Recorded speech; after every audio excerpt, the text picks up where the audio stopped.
Welcome, friend, to this peaceful hour where we gently peel back the layers of time.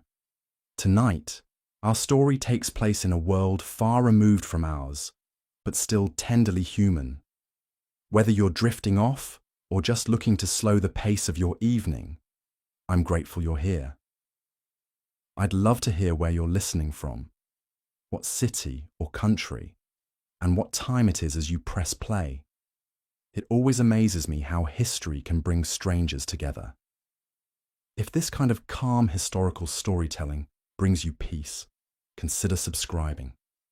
We have many more stories to lull us into the quiet night. This isn't some fictional scene from a movie.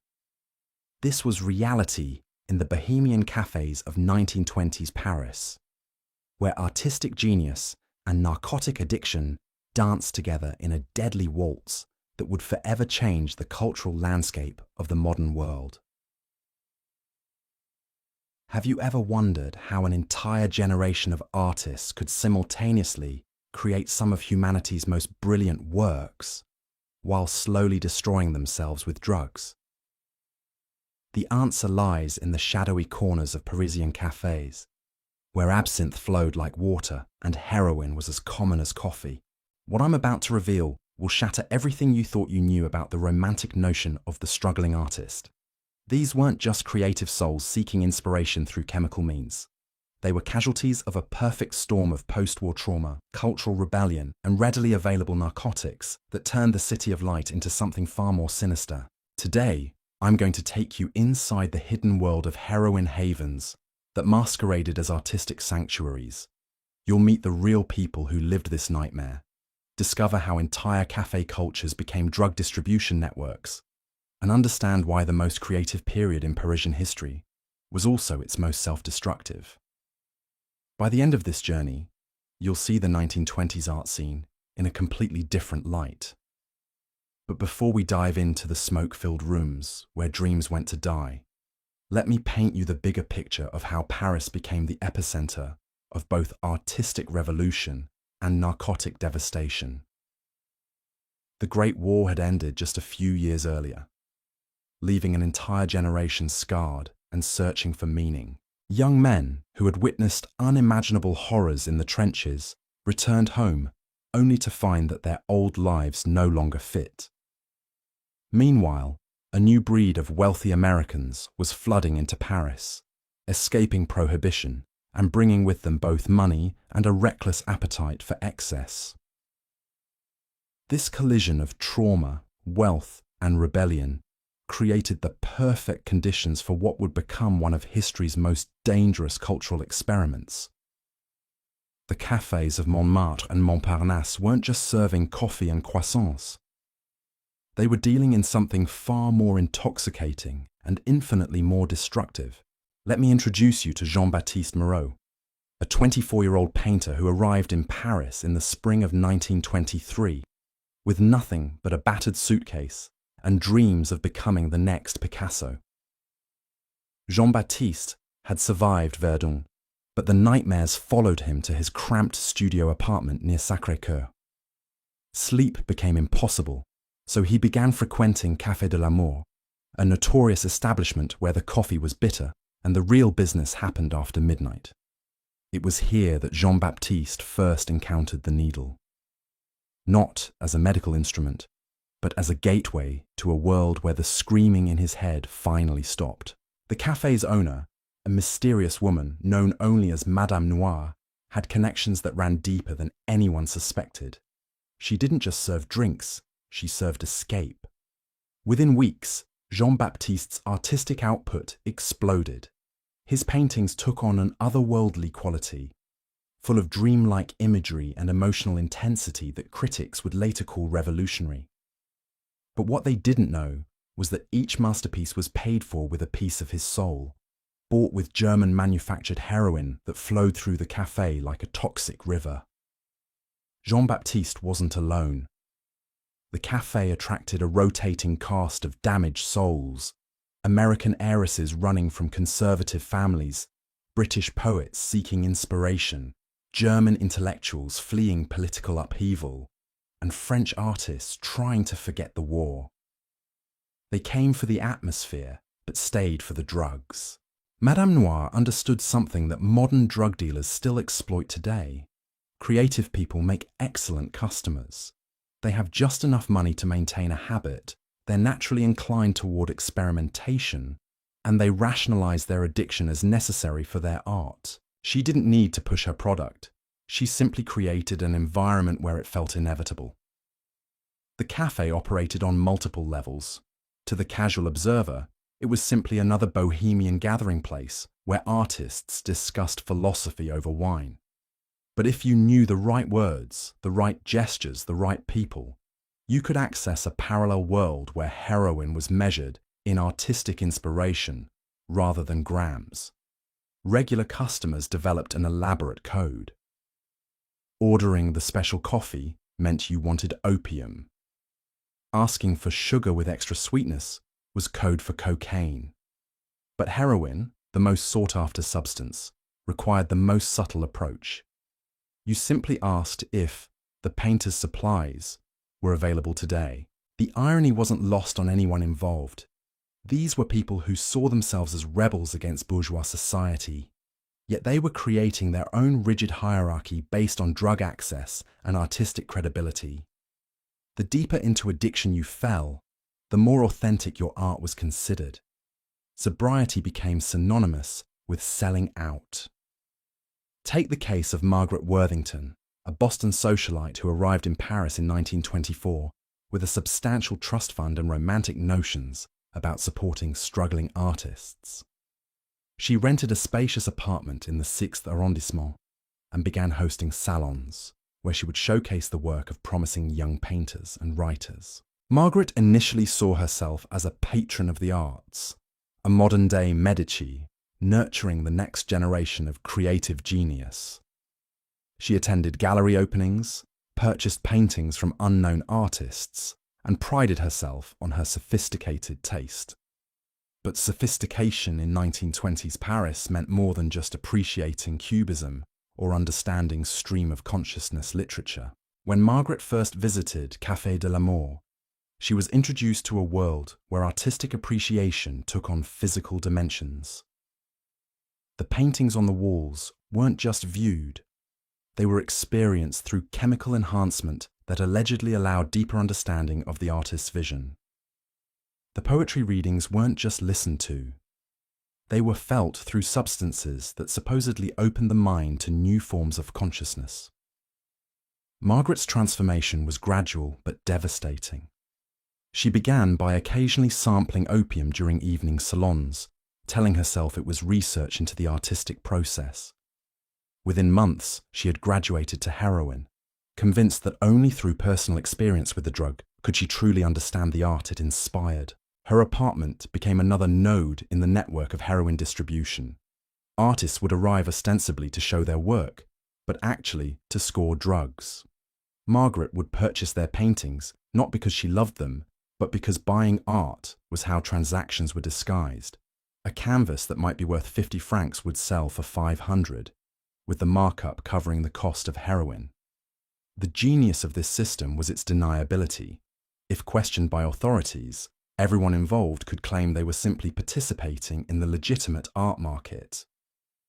The drugs were incidental, they would argue, just part of the creative atmosphere that made such groundbreaking art possible. But the reality was far darker. Margaret's trust fund was being systematically drained to feed not just her own addiction, but the habits of an entire network of artists and dealers. Her health deteriorated rapidly, her judgment became compromised, and her apartment transformed from a salon into a shooting gallery disguised as a gallery space.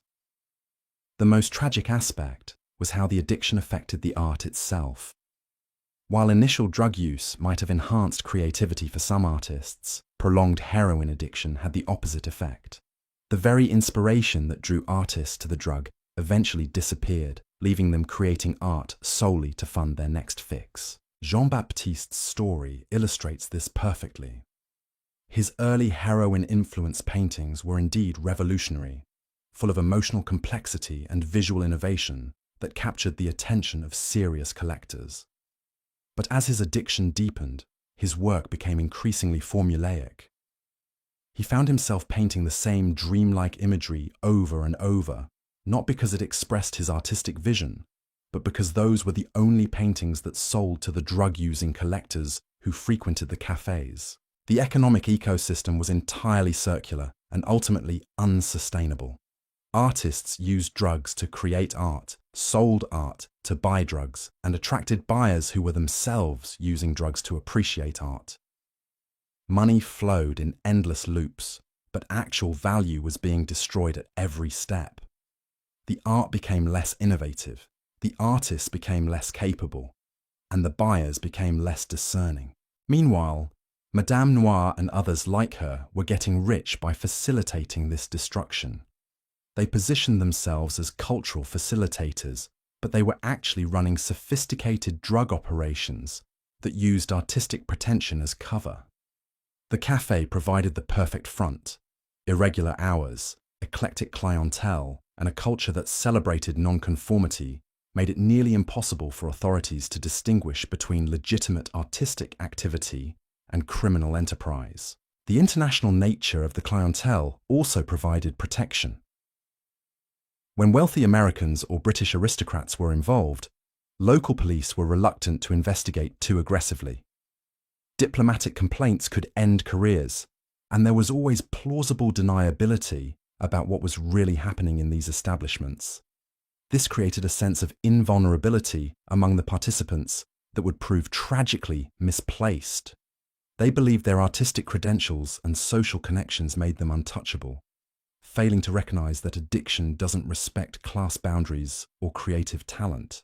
By 1925, the network had expanded far beyond individual cafes. What started as scattered pockets of artistic experimentation had evolved into a sophisticated underground economy that stretched across the entire left bank. The heroin trade had found its perfect camouflage in the bohemian cafe culture, and the results were both magnificent and horrifying. Consider the evening routine at Le Chien qui Fume, a cafe that occupied 3 floors of a crumbling building near the Sorbonne.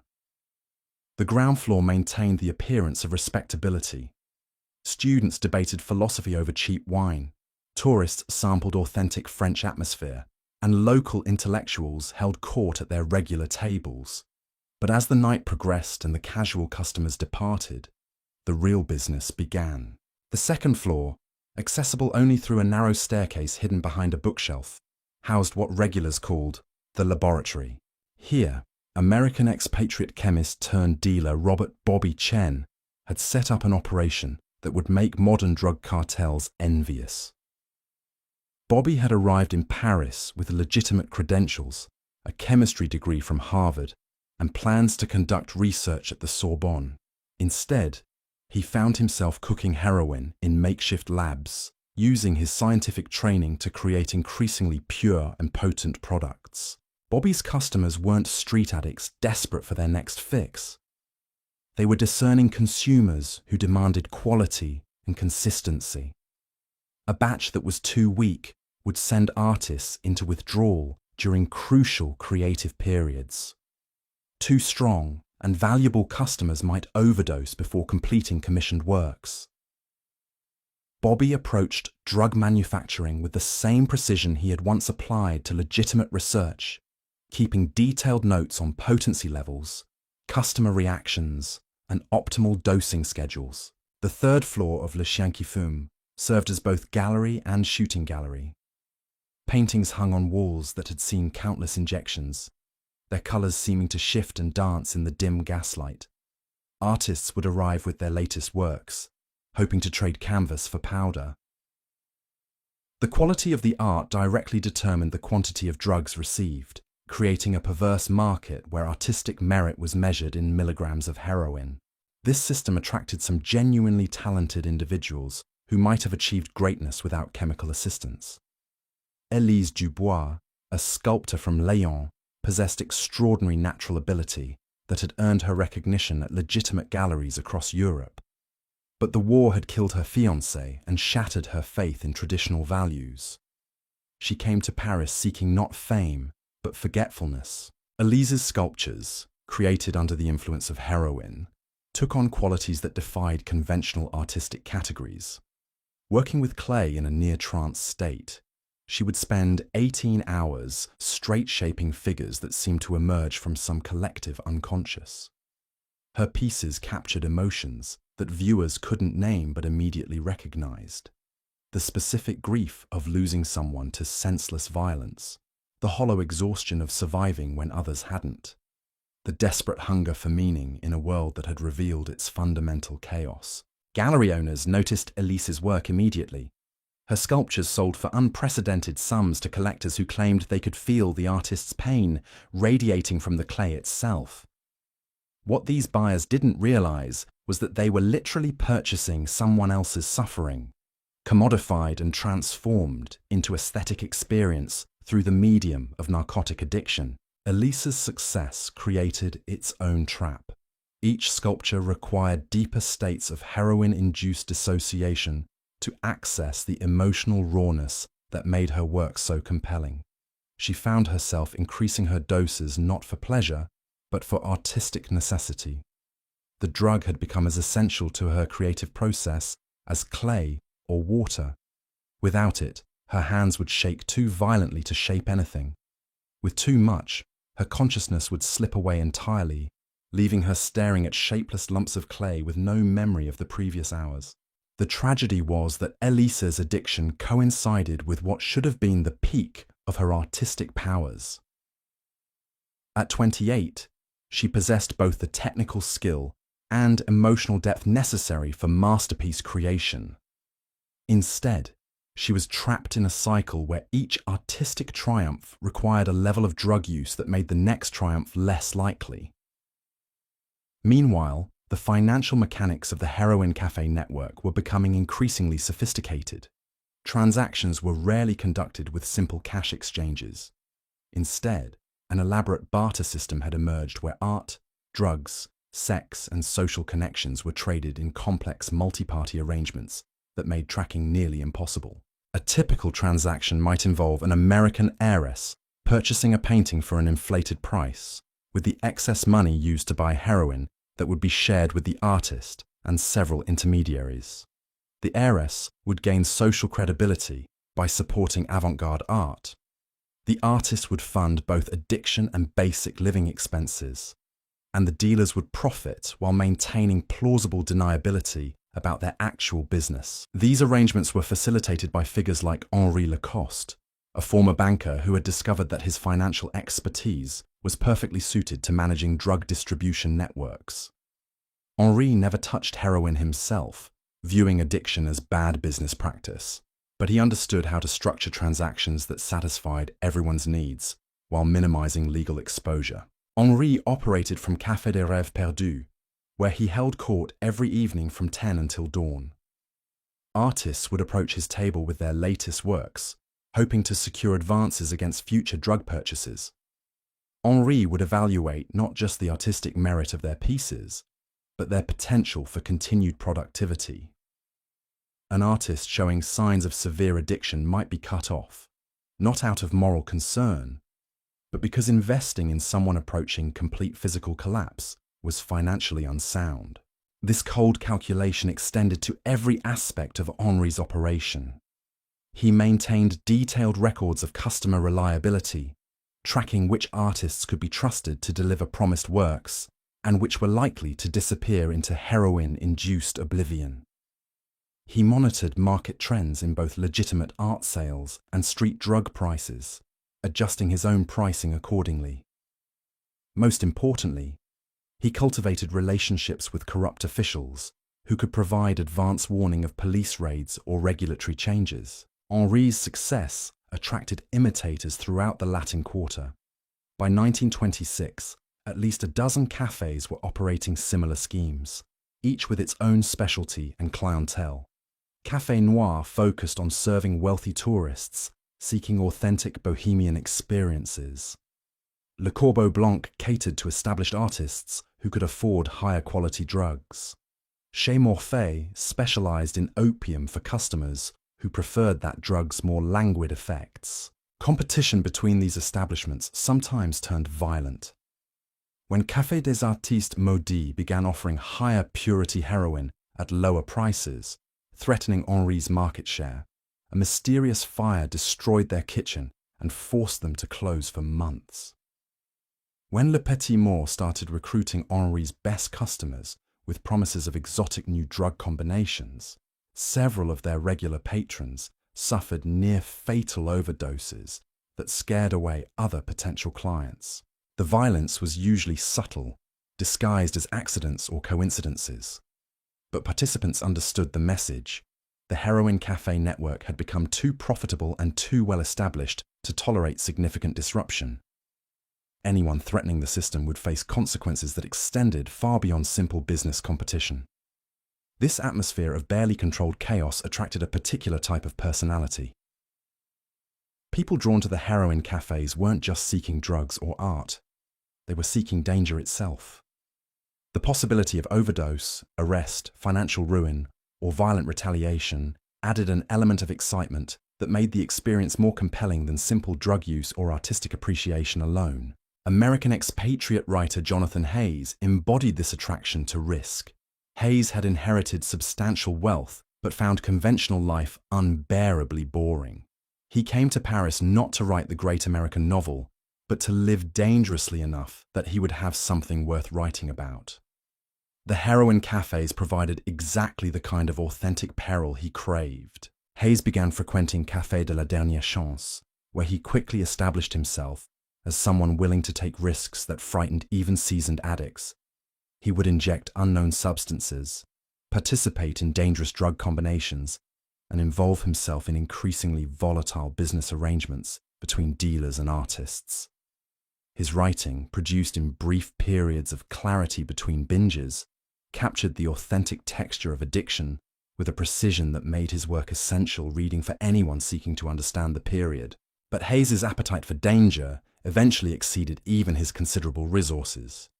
He became involved in a scheme to smuggle heroin from Germany using hollow picture frames, a plan that required him to transport drugs across international borders while maintaining his cover as a legitimate art collector. The profits would have been enormous, but the risks included not just imprisonment, but execution if caught by authorities who were becoming increasingly aggressive about international drug trafficking. Hayes' story illustrates how the heroin cafe culture had evolved beyond simple addiction or artistic experimentation. By the mid-1920s, it had become a complex ecosystem where people used drugs, art, and danger as interchangeable currencies in transactions that satisfied needs far more complicated than simple chemical dependency. The most sophisticated participants understood that they weren't just buying drugs or selling art. They were purchasing experiences that couldn't be obtained through conventional means. The thrill of transgression, the intimacy of shared secrets, the satisfaction of belonging to an exclusive community that operated by its own rules. The heroin was often less important than the ritual surrounding its use, the social connections it facilitated, and the identity it provided to people who felt disconnected from mainstream society. This psychological dimension made the cafe network far more addictive than the drugs themselves. People who successfully overcame their chemical dependencies often found themselves unable to stay away from the social environment where those dependencies had flourished. The cafes offered not just heroin, but a complete alternative reality where conventional morality, social expectations, and economic relationships were suspended in favor of more immediate and intense forms of human connection. The tragedy was that this alternative reality was ultimately unsustainable. The financial arrangements were too complex, the legal risks too high, and the physical toll too severe for the system to continue indefinitely. By 1927, cracks were beginning to show throughout the network as overdoses increased, money ran out, and authorities began to take notice of what was happening in the supposedly innocent artistic cafes of the left bank. The first major crack appeared in the form of Detective Inspector Claude Bertrand, a methodical man who had spent 20 years building cases against Paris's most elusive criminals. Bertrand wasn't particularly interested in artistic movements or bohemian culture, but he was very interested in the sudden spike in overdose deaths among wealthy foreigners. When the American embassy began pressuring French authorities to investigate the deaths of 3 expatriate heiresses within a single month, Bertrand found himself assigned to a case that would consume the next 2 years of his life. Bertrand's initial investigation revealed what appeared to be a series of tragic coincidences. Young, wealthy individuals with artistic interests were dying from what seemed to be accidental drug overdoses. The deaths occurred in different locations, involved different substances, and appeared to have no connection beyond the victims' shared interest in avant-garde culture. But Bertrand had learned to distrust coincidences, especially when they involved large sums of money and international borders. His breakthrough came through the most unlikely source: a 70-year-old concierge named Madame Petit, who worked at a residential hotel near the Panthéon. Madame Petit had been cleaning rooms and watching tenants for 5 decades, developing an almost supernatural ability to detect when something was amiss. She approached Bertrand with concerns about one of her long-term residents, a young German artist named Klaus Weber, who had been living at the hotel for 18 months. Klaus had initially impressed Madame Petit as a serious, dedicated artist who paid his rent promptly and kept his studio space meticulously clean. But over the past 6 months, his behavior had changed dramatically. He would disappear for days at a time, return looking haggard and disoriented, then spend entire weeks locked in his room with visitors coming and going at all hours. The visitors were always well-dressed, often foreign, and they carried packages that seemed too valuable for legitimate art supplies. When Bertrand examined Klaus's hotel registration, he discovered discrepancies that suggested false documentation. Further investigation revealed that Klaus Weber was actually Wilhelm Richter, a former German army medic who had deserted during the final months of the war. Wilhelm possessed medical knowledge that made him valuable to the heroin distribution network, but his illegal status in France made him vulnerable to blackmail and coercion. Bertrand approached Wilhelm carefully, recognizing that fear, rather than greed, was likely motivating his involvement in the drug trade. During a series of clandestine meetings in small cafes far from the artistic quarter, Wilhelm gradually revealed the structure and scope of what he called the machine, a distribution network that used artistic culture as both camouflage and customer base. Wilhelm's medical training had made him indispensable to dealers who needed someone capable of treating overdoses without involving legitimate doctors. He had learned to revive unconscious addicts, manage withdrawal symptoms, and even perform minor surgery on customers who had suffered injuries during drug-related accidents. His services were paid for not with money, but with protection from authorities who might investigate his immigration status. Through Wilhelm's testimony, Bertrand began to understand how the cafe network operated as an integrated system, rather than a collection of independent establishments. Each cafe specialized in serving different segments of the market: wealthy tourists, established artists, young bohemians, and international dealers. But they all shared suppliers, enforcement mechanisms, and money laundering operations that made the entire network more resilient than any individual component. The key insight was that legitimate art sales were being used to disguise drug transactions on an industrial scale. A painting that might legitimately sell for 100 francs could be purchased for 1,000 francs, with the extra 900 francs representing payment for heroin. The buyer received both artwork and drugs. The seller received both money and social credibility as a successful artist, and the dealer received a commission that was nearly impossible for authorities to trace. This system had created artificial inflation in the Parisian art market that was distorting cultural values throughout the city. Young artists found themselves unable to sell work through legitimate channels because collectors were primarily interested in drug-facilitated transactions. Established artists watched their market values fluctuate based not on artistic merit, but on their willingness to participate in narcotic distribution. Gallery owners faced pressure to either join the network or lose access to the most financially attractive customers. Bertrand's investigation revealed that the corruption extended far beyond artistic circles. Bank officials were facilitating international money transfers that funded drug purchases. Shipping companies were transporting heroin concealed in legitimate art shipments. Even some embassy staff were involved, using diplomatic immunity to move drugs and money across borders without customs inspection. The scope of the conspiracy was so vast that Bertrand initially doubted his own findings. How could such an extensive criminal operation exist in plain sight without attracting official attention? The answer lay in the social status of the participants and the cultural prestige associated with supporting avant-garde art.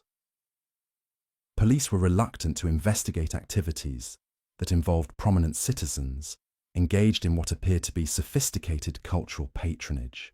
Meanwhile, the human cost of the network was becoming impossible to ignore. The overdose death that finally triggered serious official action involved Constance Fairfax, daughter of a British Member of Parliament and heir to a shipping fortune. Constance had arrived in Paris 6 months earlier with plans to study at the Sorbonne and support promising young artists. Her body was discovered in a studio apartment in Montparnasse, surrounded by paintings she had purchased for prices that investigation revealed were 10 times their legitimate market value. Constance's death was particularly tragic because she had been attempting to leave the heroin cafe scene when she overdosed. Letters found in her apartment revealed her growing awareness that she was being manipulated by dealers who viewed her wealth as a resource to be systematically extracted.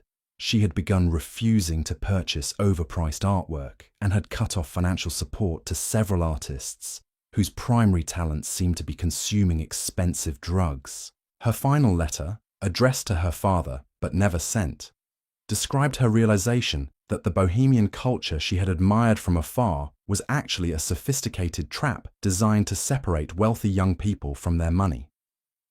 She wrote about artists who created mediocre work but commanded high prices because they could provide access to heroin, dealers who posed as cultural sophisticates while running criminal enterprises, and cafe owners who facilitated the destruction of everyone who entered their establishments. But Constance's attempt to extract herself from the network had made her dangerous to people whose livelihoods depended on maintaining the system's secrecy. Her overdose occurred just days before she was scheduled to return to London, where she planned to warn other wealthy families about the dangers their children faced in Parisian artistic circles. The timing suggested that her death might not have been accidental, though proving deliberate murder would require evidence that Bertrand was struggling to obtain. The investigation of Constance's death revealed the network's most sinister aspect: systematic targeting of vulnerable wealthy individuals who could be manipulated into funding the entire operation. Dealers had developed sophisticated profiles of ideal customers, focusing on people who possessed substantial financial resources but lacked emotional stability or strong family connections that might interfere with exploitation. Young people recovering from war trauma were particularly valuable targets. Their psychological wounds made them susceptible to addiction, while their social status provided protection from law enforcement. Dealers would identify promising prospects through a network of informants in hospitals, universities, and social clubs, then orchestrate seemingly accidental encounters in artistic venues where initial drug experimentation could be presented as sophisticated cultural exploration. The process was gradual and carefully managed. A wealthy young person might spend months attending cafe events, purchasing reasonably priced artwork, and developing relationships with artists and intellectuals before being introduced to drugs. By the time chemical dependency developed, they were already emotionally invested in the community that supplied their addiction. Leaving meant abandoning not just drugs, but their entire social identity and support network. This psychological manipulation was more effective than simple coercion because it created willing participants who defended the system even as it destroyed them. Artists genuinely believed they were creating revolutionary work. Buyers convinced themselves they were supporting important cultural movements, and dealers maintained that they were facilitating artistic innovation rather than running criminal enterprises. the self-deception was reinforced by the undeniable fact that some genuinely important art was being created within the network. Several artists, whose work was later recognized as historically significant, had indeed produced their best pieces while using heroin obtained through cafe connections. This created enough legitimate artistic achievement to provide credible cover for the broader criminal enterprise. Vincent Moreau, Jean-Baptiste's younger brother, exemplified this tragic complexity. Vincent had followed Jean-Baptiste to Paris in 1925, hoping to pursue his own artistic ambitions while helping his brother recover from what their family believed was simple, war-related drinking problem. Vincent discovered that Jean-Baptiste's issues extended far beyond alcohol, but he also witnessed his brother creating paintings of extraordinary emotional power and technical innovation. Vincent found himself torn between concern for Jean-Baptiste's health and admiration for his artistic output. The heroin was clearly destroying his brother's body and mind, but it was also unlocking creative capabilities that seemed impossible to achieve through conventional means. Jean-Baptiste's heroin-influenced paintings were selling to serious collectors and receiving attention from legitimate critics who had no knowledge of the drugs involved in their creation. This dilemma drove Vincent to begin his own experimentation with heroin, initially as research into his brother's creative process, but eventually as an end in itself. Vincent's artistic abilities were less developed than Jean-Baptiste's, but heroin provided access to emotional states and visual perceptions that enhanced his work beyond his natural capabilities. Within months, both brothers were trapped in a cycle where artistic identity and chemical dependency had become inseparable. Their story illustrates how the cafe network corrupted not just individuals, but entire families and social connections. People who arrived in Paris with intentions of helping addicted relatives often became addicts themselves, drawn into a community where drug use was normalized and even celebrated as evidence of artistic authenticity. The economic pressures made escape nearly impossible. Artists who tried to quit heroin discovered that their work produced during sobriety was unmarketable to the collectors who had previously supported them. Gallery owners lost interest in clean artists whose work lacked the intensity that drug use had provided. Social connections evaporated as former friends viewed sobriety as betrayal of shared values and experiences. By late 1927, the network had reached a level of integration and sophistication that made it almost indistinguishable from legitimate cultural institutions.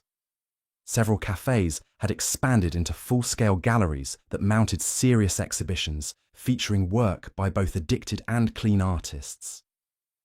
Art critics, who were unaware of the drug connections, wrote favorable reviews that enhanced the reputation of network-affiliated artists in mainstream cultural circles. The most successful participants had learned to navigate between legitimate and criminal aspects of the art world, using their network connections to advance conventional careers while maintaining access to drugs and the social community that provided them. Some artists were simultaneously represented by respectable galleries and cafe-based dealers, selling different types of work to different markets, depending on whether drugs were involved in the transaction. This dual existence required constant management of multiple identities and relationships. An artist might spend morning hours creating conventional work for legitimate galleries, afternoon hours producing drug-influenced pieces for cafe buyers, and evening hours socializing with other addicts while maintaining the pretense that their gatherings were purely intellectual or artistic in nature. The psychological strain of maintaining these multiple identities often accelerated the descent into deeper addiction. People who might have maintained moderate drug use for years found themselves increasing consumption to manage the anxiety and exhaustion that came from constantly switching between different versions of themselves. Meanwhile, the financial mechanics of the network were becoming so complex that even sophisticated participants lost track of their actual economic situation. Artists might believe they were financially successful based on high prices for their work, without realizing that most of their income was immediately recycled back to drug dealers. Buyers might spend enormous sums thinking they were building valuable art collections, without understanding that the inflated prices made their purchases worthless in legitimate markets. The cafe owners and dealers who controlled the system were the only participants with clear understanding of the actual money flows. They had structured transactions to maximize their own profits while creating illusions of prosperity for everyone else involved. Artists received enough money to maintain their addictions and basic living expenses, but not enough to achieve actual financial independence that might allow them to leave the network. Buyers received enough social status and access to exclusive experiences to justify their expenditures, but not enough genuine artistic value to make their purchases worthwhile investments. The system was designed to keep everyone dependent on continued participation, with no clear exit strategy for anyone except the dealers themselves. This economic trap was reinforced by social and psychological dependencies that made leaving the network feel impossible, even for people who recognized its destructive nature. The cafe community provided not just drugs and art, but friendship, intellectual stimulation, sexual opportunities, and social identity that participants couldn't easily replace through conventional means. For many people involved, the network had become their entire world. Their friends were other participants, their romantic relationships were formed within the community, their living situations were arranged through network connections, and their daily routines revolved around cafe schedules and drug availability. Leaving meant abandoning not just addiction, but every meaningful relationship and social connection they had developed in Paris. The isolation was particularly severe for foreign participants who had few connections outside the artistic community. American expatriates who had burned bridges with their families to pursue bohemian lifestyles found themselves trapped in Paris with no support system beyond the network that was destroying them. British aristocrats who had scandalized their social circles by embracing avant-garde culture couldn't return home without admitting the extent of their involvement in activities that would disgrace their families. As 1928 approached, the network was approaching a crisis that would ultimately lead to its destruction. The combination of increased police attention, mounting overdose deaths, and financial unsustainability was creating pressures that the system couldn't absorb indefinitely. But the participants were so deeply embedded in the network's social and economic structures that recognizing the approaching collapse required a level of clarity that chronic drug use made nearly impossible to achieve. The stage was set for a dramatic confrontation between the forces trying to preserve the network and those working to destroy it, with the lives and artistic legacies of hundreds of people hanging in the balance. The crisis began with a single photograph that would change everything. In February 1928, a freelance journalist named Paul Durand stumbled into Café des Rêves Perdus at 3 a.m, seeking shelter from a violent rainstorm. What he witnessed in that smoke-filled room would expose the dark heart of Parisian bohemian culture to the world. Durand had his camera with him, a compact Leica that he used for documenting street scenes and architectural details. But the scene that greeted him in the cafe's upper room was unlike anything he had ever encountered. In the corner, a young woman in an expensive silk dress lay unconscious while a man in a painter's smock injected something into her arm. At a nearby table, 3 people passed around a needle like it was a communion chalice, their eyes rolled back in chemical ecstasy. The most shocking sight was a teenage boy, no more than 16, methodically preparing heroin, while an older man watched approvingly. The boy's hands moved with the practiced precision of someone who had performed this ritual countless times before. His clothes were expensive, suggesting wealthy family connections, but his face bore the hollow expression of advanced addiction. Durand raised his camera almost instinctively, the flash illuminating the scene for a split second before chaos erupted. Shouts filled the room as people scrambled to hide evidence and escape through back exits. But it was too late. Durand had captured something that would bring down an empire built on artistic pretension and chemical dependency. The photograph showed more than just drug use. It revealed the systematic exploitation of vulnerable young people by adults who had weaponized artistic culture for criminal purposes. The boy in the image was later identified as Philippe Rothschild, heir to a banking fortune and son of one of France's most prominent families. His presence in the café raised questions that would reverberate through the highest levels of French society. Philippe's story embodied everything tragic about the network's evolution. He had arrived in Paris the previous autumn, ostensibly to study literature at the Sorbonne, but actually to escape a family scandal involving financial irregularities at his father's bank. The 16-year-old possessed both enormous wealth and profound emotional vulnerability, making him an ideal target for the café operators who specialized in identifying and exploiting such individuals. His recruitment had followed the established pattern.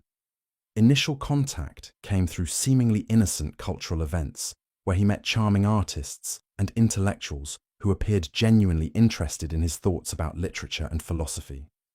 These new friends gradually introduced him to increasingly exclusive gatherings, where drug use was presented as sophisticated exploration of consciousness rather than simple addiction. Philippe's youth made him particularly susceptible to peer pressure and adult manipulation.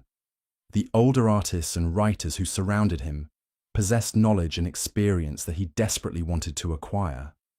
When they suggested that true artistic understanding required direct experience with mind-altering substances, he accepted their guidance without question. His financial resources made him valuable beyond his potential as a simple customer. Philippe had access to banking connections that could facilitate international money transfers, family properties that could serve as storage locations, and social connections that provided entry to circles previously inaccessible to the network.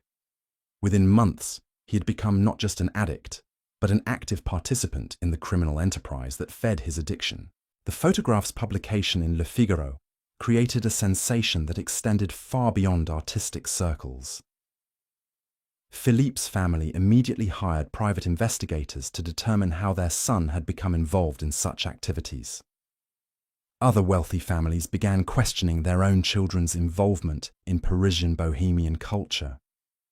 Embassy officials demanded explanations for the apparent targeting of their citizens by French criminals. Most damaging was the revelation that the network had been systematically exploiting minors. Philippe was not the only underage participant.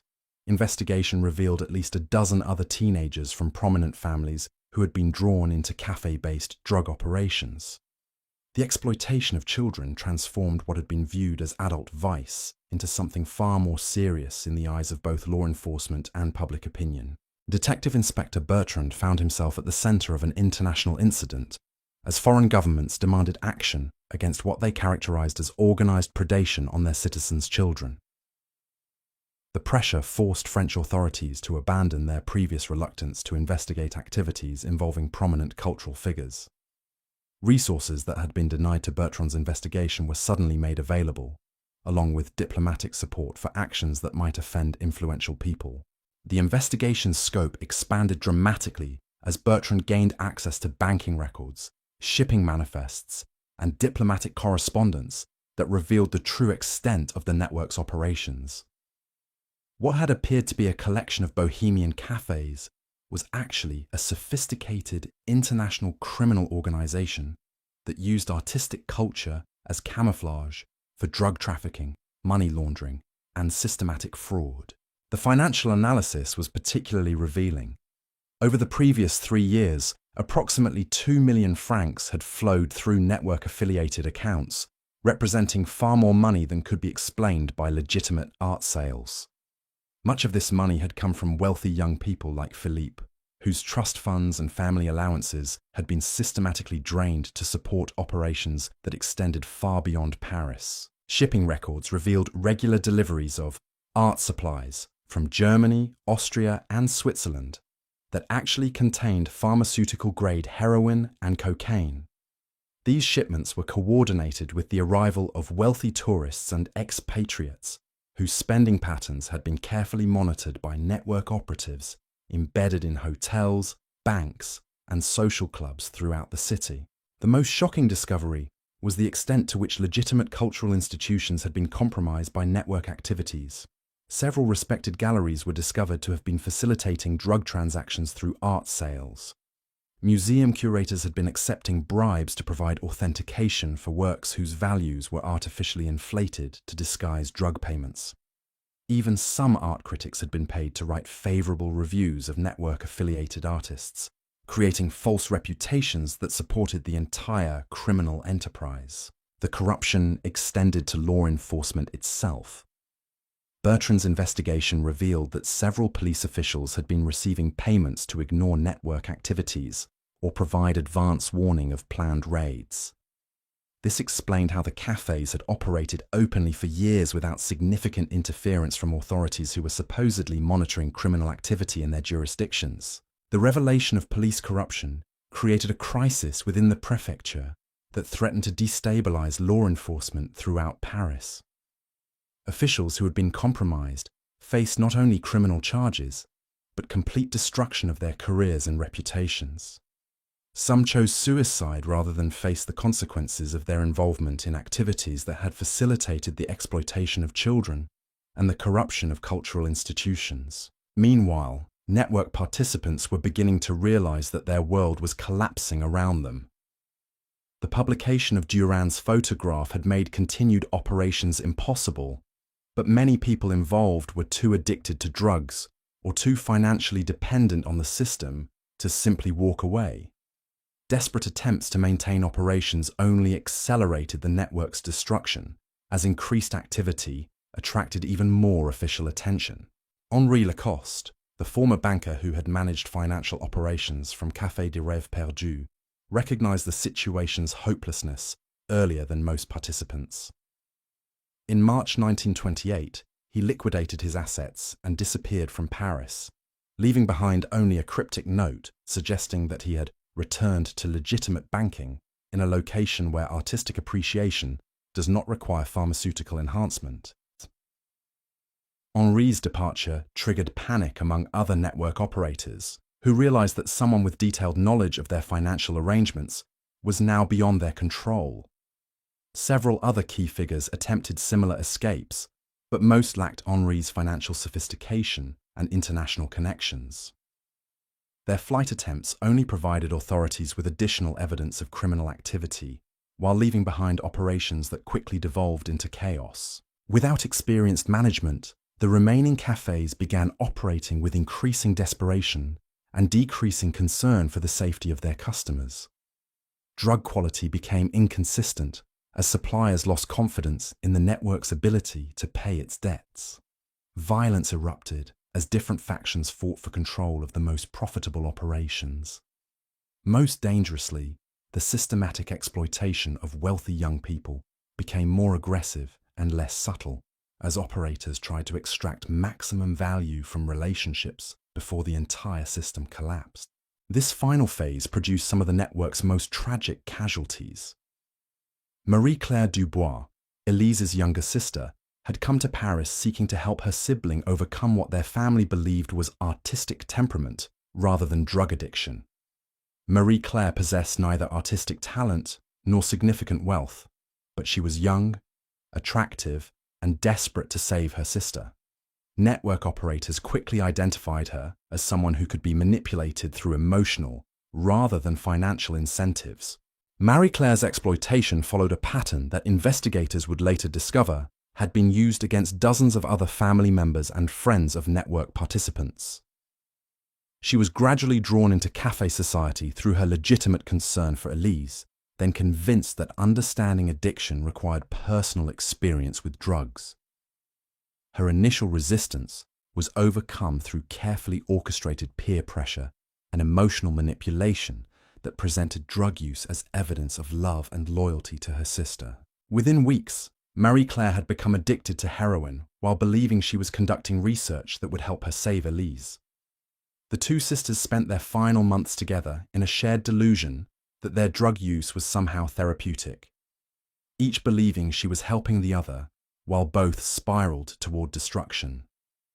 Their deaths, which occurred within days of each other in April 1928, epitomized the network's ability to corrupt even the most well-intentioned relationships.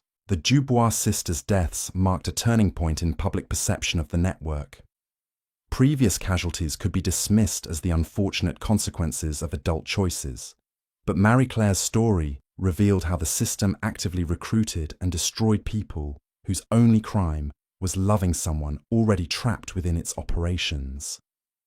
The systematic targeting of family members and friends transformed drug trafficking into something resembling a contagious disease that spread through social connections rather than simple criminal association. Detective Inspector Bertrand used the public outrage generated by cases like the Dubois sisters to justify increasingly aggressive investigative tactics. Simultaneous raids on 12 network-affiliated locations in May 1928 resulted in the arrest of over 60 people and the seizure of evidence that finally provided a complete picture of the organization's structure and operations. The evidence revealed that what had begun as informal drug dealing in bohemian cafes had evolved into a criminal enterprise with sophisticated operational procedures, financial management systems, and strategic planning capabilities. The network maintained detailed records of customer preferences, spending patterns, and psychological vulnerabilities that were used to maximize extraction of money from each target. Personnel files contained evaluations of employees based on their ability to manipulate specific types of victims, with bonuses paid for successfully recruiting wealthy or influential new customers. Most disturbing were the planning documents that revealed the network's intention to expand operations beyond Paris. Similar cafe-based operations were being established in London, New York, and Berlin, using lessons learned from the Parisian experiment to create more efficient and profitable criminal enterprises. The systematic exploitation of artistic culture was being packaged as a business model that could be replicated in any location with sufficient concentrations of wealthy young people seeking cultural authenticity. The international scope of the planned expansion elevated the investigation from local law enforcement matter to international security concern. Foreign governments that had initially pressured France to address the exploitation of their citizens now recognized that similar threats might emerge in their own territories. Diplomatic cooperation that had been limited to demands for action expanded to include intelligence sharing and coordinated law enforcement efforts. The network's collapse accelerated as participants realized that continued involvement meant not just criminal prosecution, but potential deportation and international scandal that would destroy their reputations permanently. Artists who had depended on drug-facilitated sales found themselves unable to maintain their lifestyles as customers disappeared, and legitimate galleries refused to associate with anyone connected to the scandal. The psychological impact was often more severe than the financial consequences. People who had structured their entire identities around membership in an exclusive artistic community discovered that this community had been deliberately created to exploit them. The relationships they had treasured as evidence of their sophisticated cultural understanding were revealed to have been calculated business arrangements designed to separate them from their money and independence. Jean-Baptiste Moreau, the war veteran whose initial encounter with heroin at Café de la Mort had launched our exploration of this world, exemplified both the network's destructive power and the possibility of redemption that emerged from its collapse. Jean-Baptiste had been among the first people arrested in the May raids, but his cooperation with authorities earned him lenient treatment that allowed him to attempt recovery rather than face extended imprisonment. His testimony provided crucial insights into how the network had evolved from informal drug dealing to systematic criminal enterprise. Jean-Baptiste described the gradual transformation of café culture from genuine artistic community to predatory business operation, explaining how operators had learned to identify and exploit the specific vulnerabilities that made artists, writers, and wealthy young people susceptible to manipulation. Most importantly, Jean-Baptiste's recovery demonstrated that escape from the network was possible, though it required abandoning not just drugs, but the entire social and cultural identity that had become associated with artistic authenticity in 1920s Paris. His paintings created during recovery lacked the otherworldly intensity of his heroin-influenced work, but they possessed emotional honesty and technical competence that proved genuine artistic ability could exist independently of chemical enhancement. Jean-Baptiste's example inspired other network survivors to attempt their own recoveries, creating a small but significant community of people working to rebuild their lives after escaping the cafe-based criminal enterprise. Their efforts were supported by legitimate cultural institutions that recognized the need to provide alternatives to the toxic artistic culture that had made so many people vulnerable to exploitation. The recovery community's existence challenged one of the network's most insidious lies, the claim that drugs were necessary for authentic artistic expression. Artists who had created their best work while using heroin discovered that sobriety allowed them to develop their talents more consistently and sustainably, even if the results were less immediately spectacular than their drug-influenced pieces. However, the network's collapse also created genuine hardships for people who had become economically dependent on its operations. Artists whose work had been artificially supported by drug-related transactions found themselves unable to earn legitimate livings through conventional gallery sales. The inflated prices that had seemed like evidence of success were revealed to have been unsustainable distortions that left participants unprepared for normal economic realities. Some former network participants never recovered from the financial and social devastation caused by the organization's collapse. Without the artificial support system that had maintained their lifestyles, they faced poverty, social isolation, and health problems that made rebuilding their lives extremely difficult. The network's destruction was necessary to prevent continued exploitation, but it also eliminated the only source of income and community that many people possessed. The human cost of both the network's operation and its collapse raised difficult questions about how society should address the complex relationships between artistic culture, mental health, economic vulnerability, and criminal exploitation. The cafe-based system had succeeded because it provided genuine benefits, social connection, cultural identity, and economic opportunity, alongside its destructive elements. Simply eliminating the criminal aspects left many people without the support systems they needed to function in conventional society. These questions became more urgent as investigators discovered that network operations had extended far beyond drug trafficking and financial fraud. The systematic collection of information about wealthy families, government officials, and cultural institutions had created intelligence assets that could be used for blackmail, political manipulation, and industrial espionage. The network's collapse had prevented these capabilities from being fully developed, but their existence suggested that cafe-based criminal organizations could pose threats to national security, as well as individual welfare. The investigation's revelations transformed how authorities throughout Europe approached the intersection of cultural activities and criminal behavior. Police departments established specialized units trained to recognize how legitimate artistic and intellectual communities could be infiltrated and exploited by criminal organizations.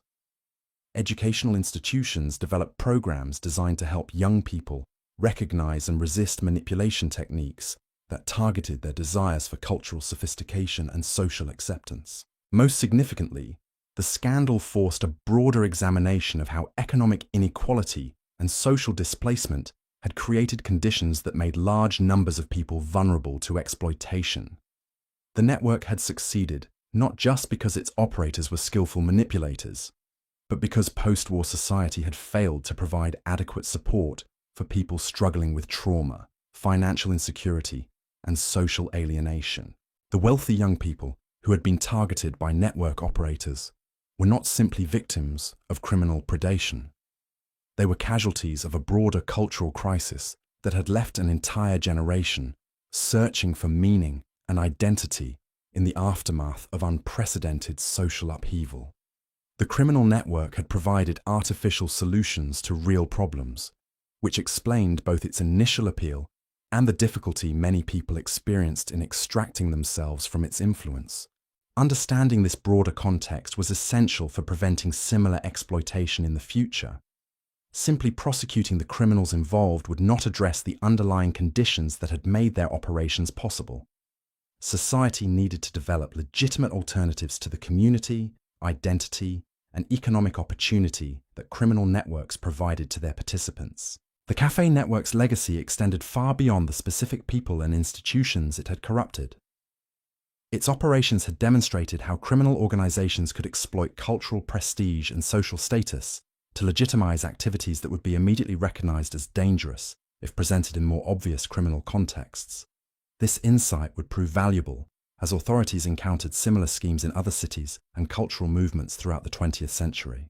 The network had also revealed how international criminal organizations could use cultural exchange and artistic collaboration to facilitate activities that cross national borders and jurisdictional boundaries. The techniques developed by cafe operators for moving money, people, and contraband through legitimate cultural channels would be adopted by other criminal enterprises seeking to exploit globalized cultural and economic systems. Perhaps most importantly, the scandal had exposed the vulnerability of cultural institutions to criminal infiltration and the difficulty of distinguishing between legitimate artistic innovation and criminal manipulation when both operated within the same social and economic environments. This recognition would influence how cultural institutions, law enforcement agencies, and educational organizations approach the complex relationships between creativity, commerce, and crime throughout the modern era. As 1928 drew to a close, the immediate crisis created by the network's operations was largely resolved. The major operators had been arrested, prosecuted, or fled to other countries. The cafes that had served as operational centers had been closed or transformed into conventional establishments. The artificial art market that had sustained the entire enterprise had collapsed, forcing participants to seek legitimate alternatives or abandon their cultural aspirations entirely. But the deeper questions raised by the network's existence remained unanswered. How could society prevent the emergence of similar criminal enterprises while preserving the cultural dynamism and social freedom that made artistic innovation possible? How could legitimate institutions provide the community, identity, and economic opportunity that made criminal alternatives attractive to vulnerable individuals? And how could law enforcement agencies develop the expertise necessary to recognize and address sophisticated criminal operations that used cultural prestige rather than traditional violence or intimidation to control their victims and territories? These questions would continue to challenge policymakers, cultural leaders, and law enforcement professionals as they worked to understand and address the complex legacy of the heroin havens that had masqueraded as Parisian cafes during the 1920s. The network's collapse had ended one chapter in the history of organized crime and cultural exploitation, but it had also revealed patterns and vulnerabilities that would continue to influence how criminal organizations and legitimate institutions interacted throughout the remainder of the 20th century and beyond. The survivors of the network faced their own complex challenges as they attempted to rebuild their lives in the aftermath of an experience that had fundamentally altered their understanding of art, society, and human nature. Some would successfully create new identities and careers that incorporated lessons learned from their involvement in criminal activities. Others would struggle for decades with the psychological, financial, and social consequences of their participation in a system that had promised artistic authenticity while delivering systematic exploitation. Their stories would serve as warnings for future generations about the dangers of allowing criminal organizations to exploit cultural movements and artistic communities. But they would also demonstrate the resilience of human creativity and the possibility of redemption even after the most profound betrayal of trust and corruption of ideals. The network's tentacles had spread far beyond what even Detective Inspector Bertrand had initially comprehended. As winter descended upon Paris in late 1928, a new revelation emerged that would shake the foundations of European high society. The cafe operators hadn't simply been targeting random wealthy individuals. They had been systematically infiltrating the most powerful families across the continent through a web of connections that stretched from banking houses to royal courts. The discovery came through an unlikely source: a leather-bound journal discovered in the ruins of Café Morpheus after a suspicious fire had gutted the establishment in November. The journal, written in a coded script that took cryptographers 3 weeks to decipher, contained detailed profiles of over 200 individuals from Europe's most prominent families.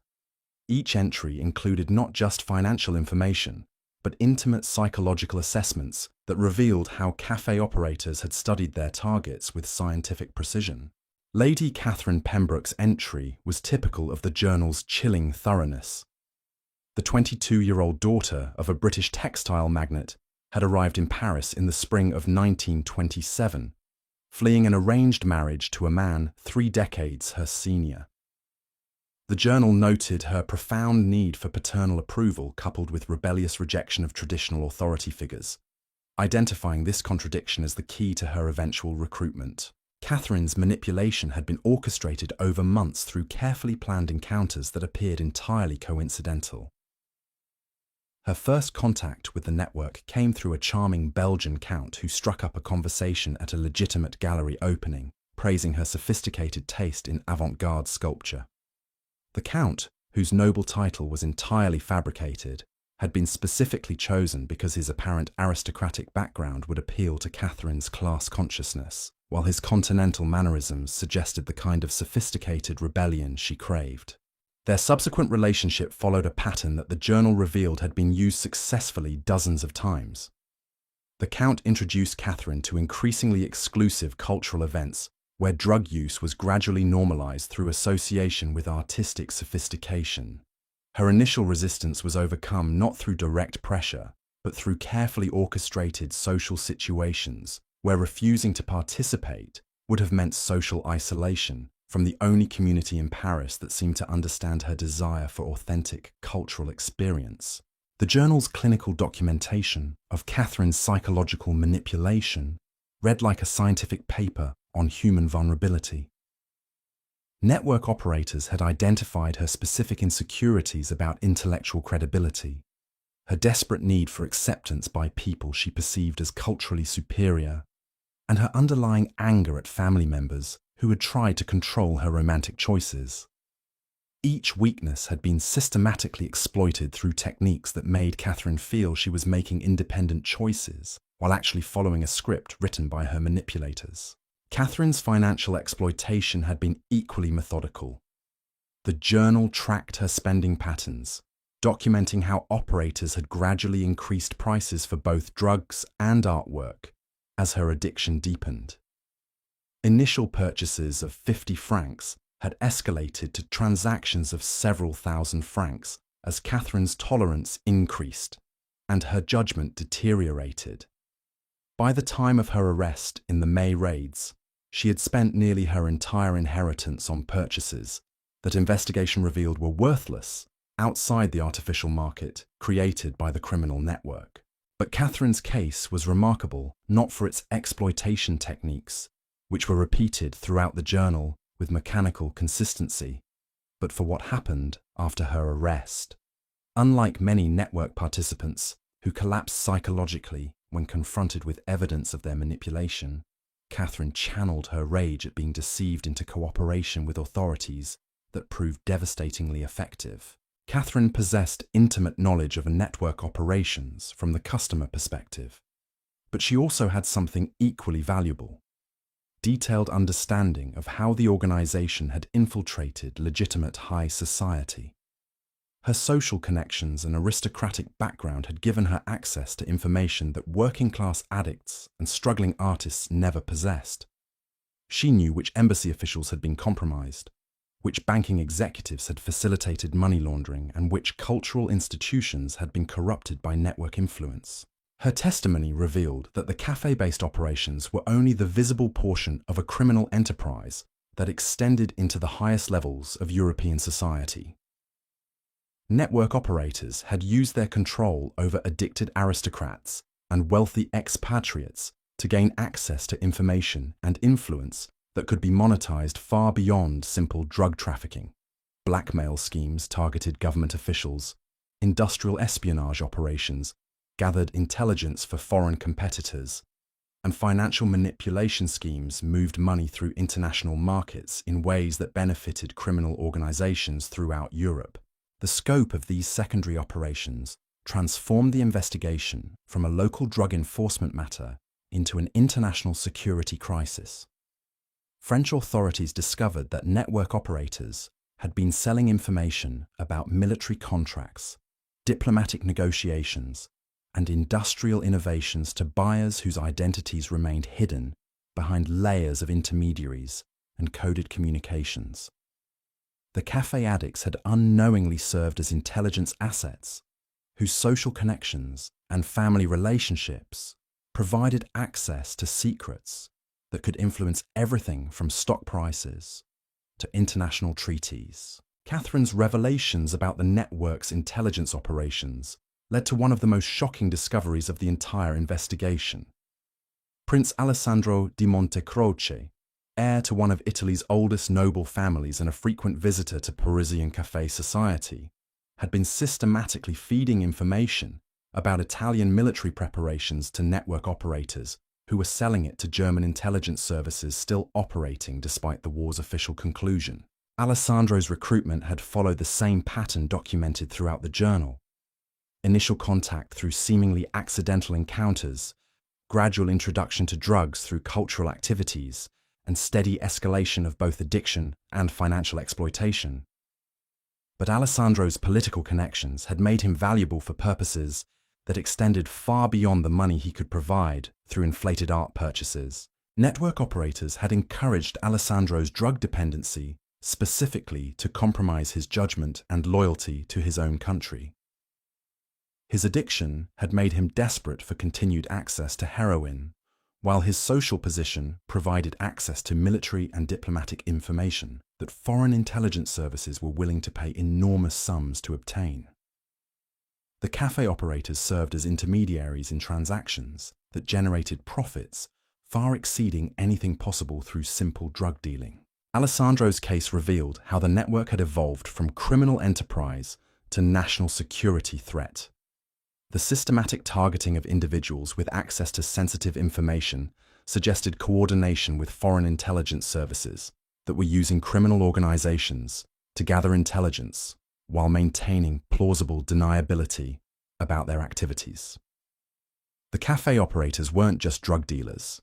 They were assets in an international espionage network that used addiction and cultural manipulation to compromise the security of multiple European nations. The discovery of these intelligence operations triggered a diplomatic crisis that reverberated through European capitals. Governments that had initially viewed the Parisian café scandal as a local law enforcement matter suddenly recognized that their own national security had been compromised by criminal organizations operating under the cover of artistic culture. Intelligence agencies that had been focused on traditional military threats found themselves confronting a new form of espionage that exploited cultural exchange and social relationships rather than traditional diplomatic channels. The investigation's expansion into intelligence matters also revealed how the network's financial operations had been far more sophisticated than initially understood. Money generated through drug sales and art fraud had been invested in legitimate businesses that provided both cover for criminal activities and additional sources of revenue that could be used to expand operations. Network operators had purchased shares in shipping companies that transported their contraband, invested in banks that laundered their money, and acquired real estate that served as operational bases while generating rental income. Most disturbing was the discovery that network profits had been used to establish similar operations in other European cities. The Parisian café system was revealed to be a prototype for criminal organizations that were being replicated in London, Berlin, Vienna, and Rome. Each new operation had been refined based on lessons learned from the Paris experiment, making them more efficient at identifying targets, more sophisticated in their manipulation techniques, and more resistant to law enforcement detection. The international expansion of café-based criminal operations created enforcement challenges that existing law enforcement agencies were poorly equipped to address. Police departments that were organized to handle local crime found themselves confronting criminal networks that operated across national boundaries and used legitimate cultural institutions as cover for illegal activities. Traditional investigative techniques that relied on informants and surveillance were inadequate for addressing organizations that use psychological manipulation and social relationships rather than violence and intimidation to control their territories and victims. The complexity of these challenges was illustrated by the case of Dr. Hermann Weiss, a respected psychiatrist from Vienna who had been drawn into the network through his legitimate research into the therapeutic potential of various drugs.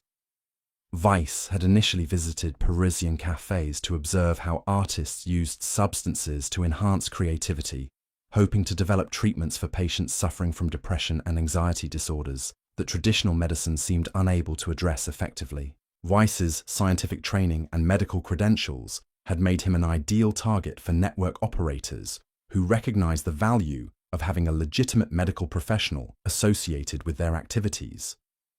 His presence in cafe society provided credibility that helped attract other potential customers, while his psychiatric expertise could be used to develop more effective manipulation techniques for targeting vulnerable individuals. The network had gradually compromised Weiss through techniques that exploited his genuine desire to help patients and advance medical knowledge.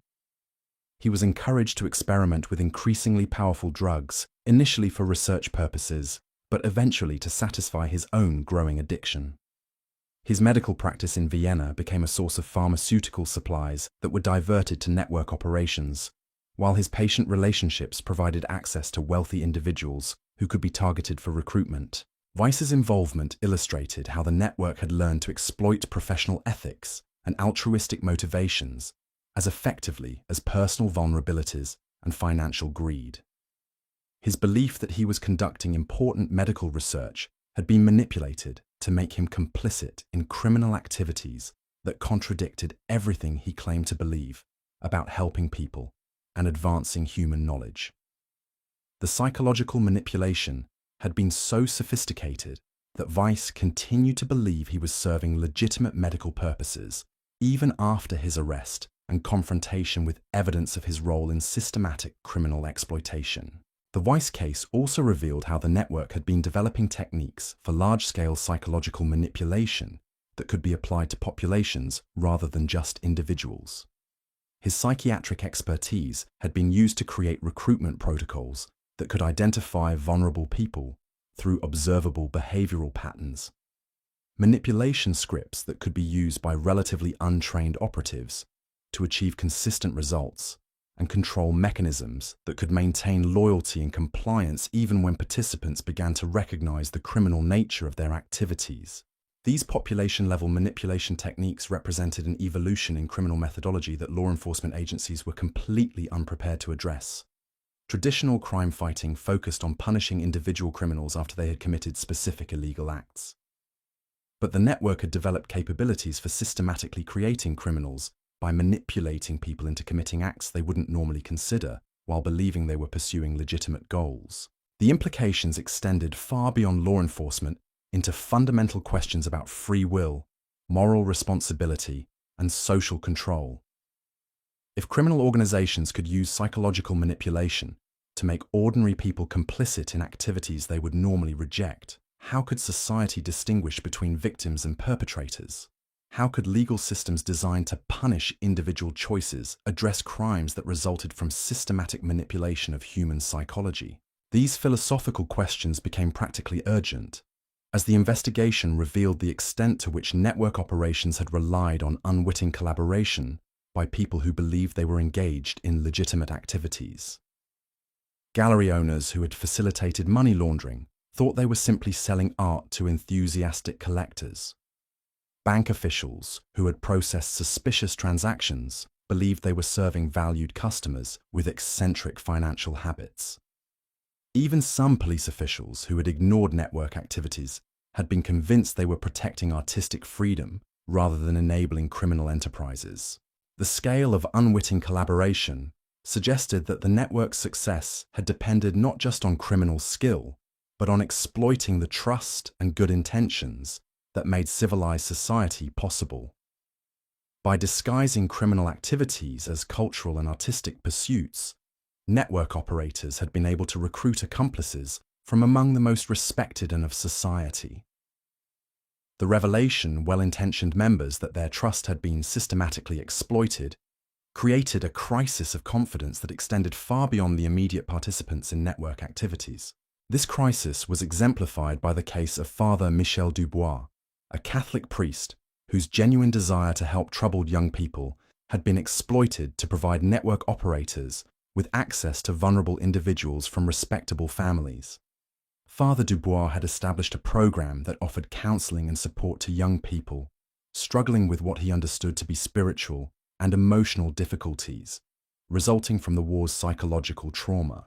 Network operators had identified Father Dubois' program as an ideal source of potential recruits who possessed both emotional vulnerability and family resources that could be exploited.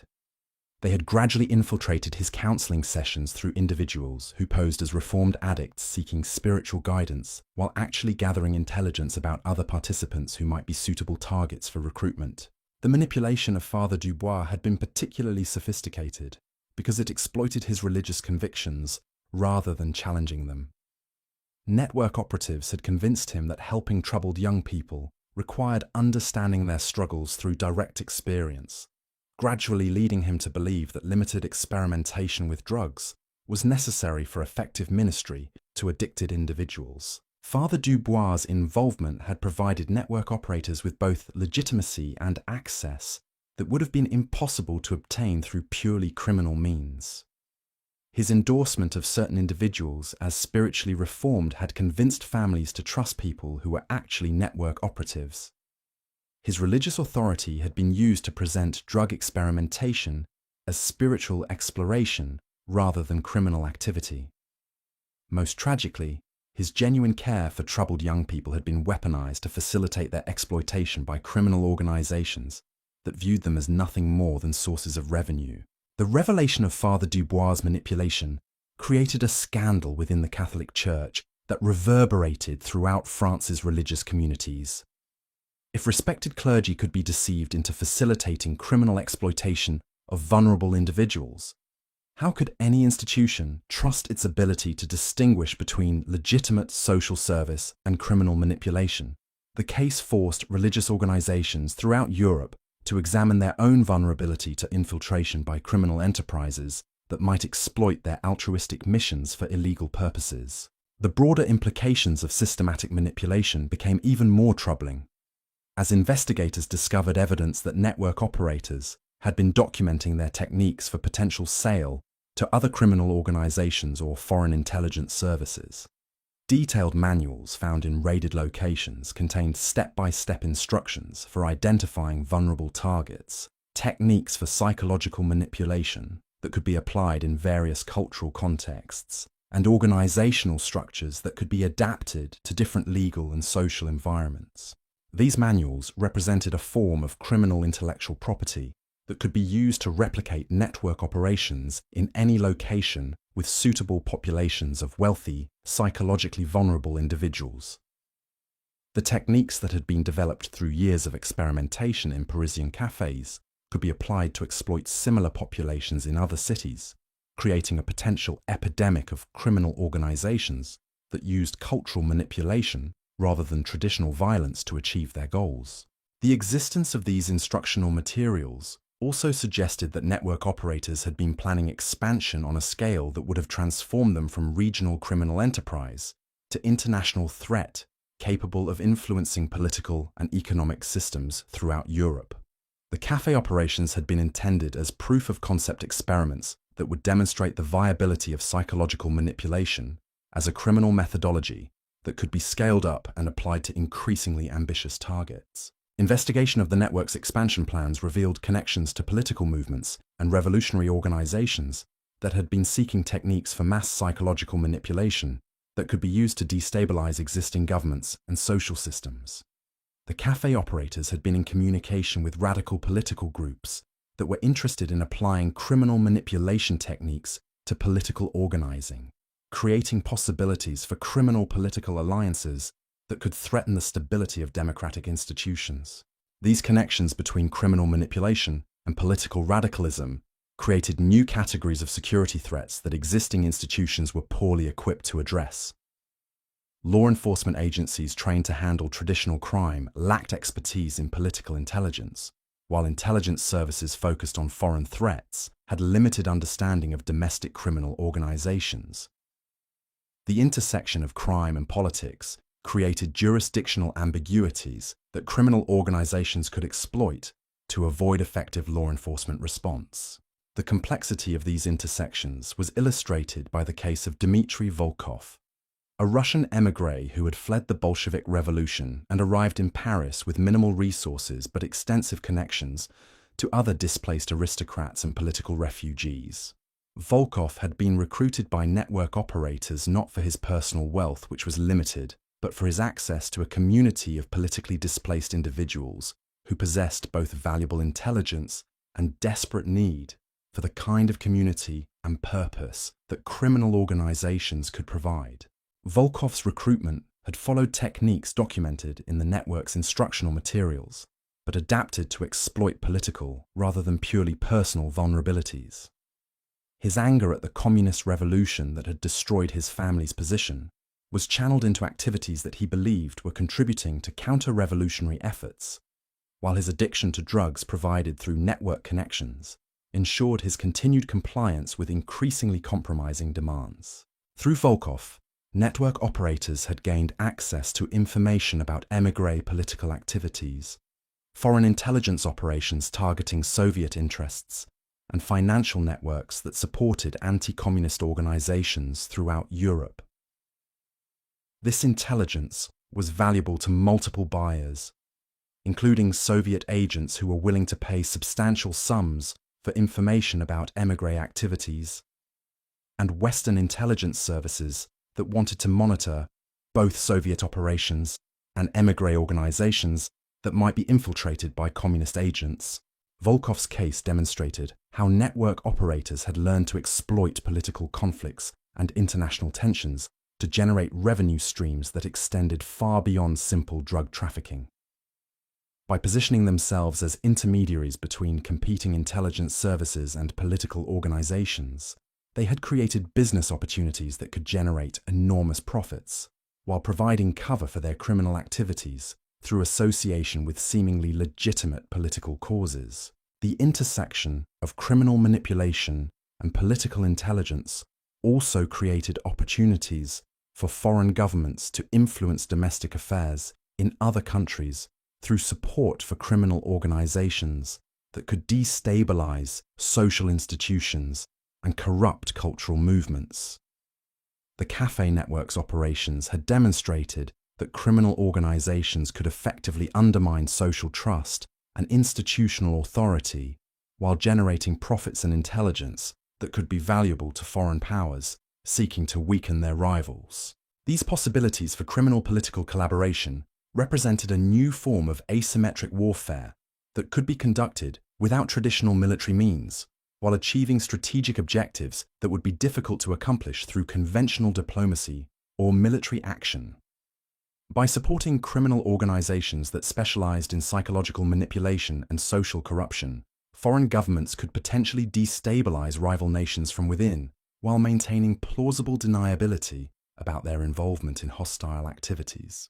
The recognition of these possibilities transformed the cafe network investigation from criminal law enforcement matter to national security priority that required coordination between multiple government agencies and international partners.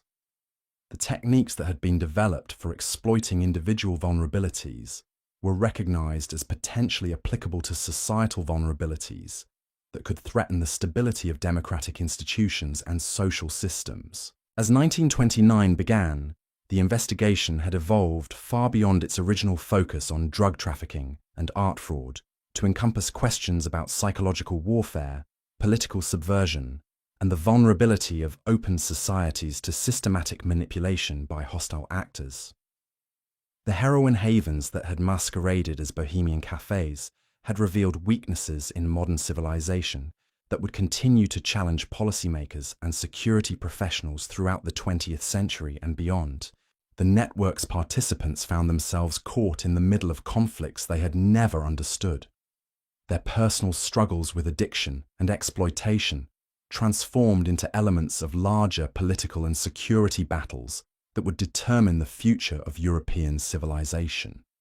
Their stories of manipulation and betrayal had become cautionary tales about the vulnerability of individual freedom in an age when psychological manipulation had become a weapon that could be wielded by criminal organizations and hostile governments with equal effectiveness. The cafe culture that had once promised artistic authenticity and cultural sophistication had been revealed as a sophisticated trap designed to exploit the very human desires for meaning, community, and creative expression that made civilization worth preserving. Understanding how these desires had been weaponized would be essential for protecting future generations from similar exploitation while preserving the cultural freedom and social openness that criminal organizations had learned to exploit so effectively. The investigation continued to reveal new layers of complexity and international connection that suggested the full scope of the network's operations might never be completely understood.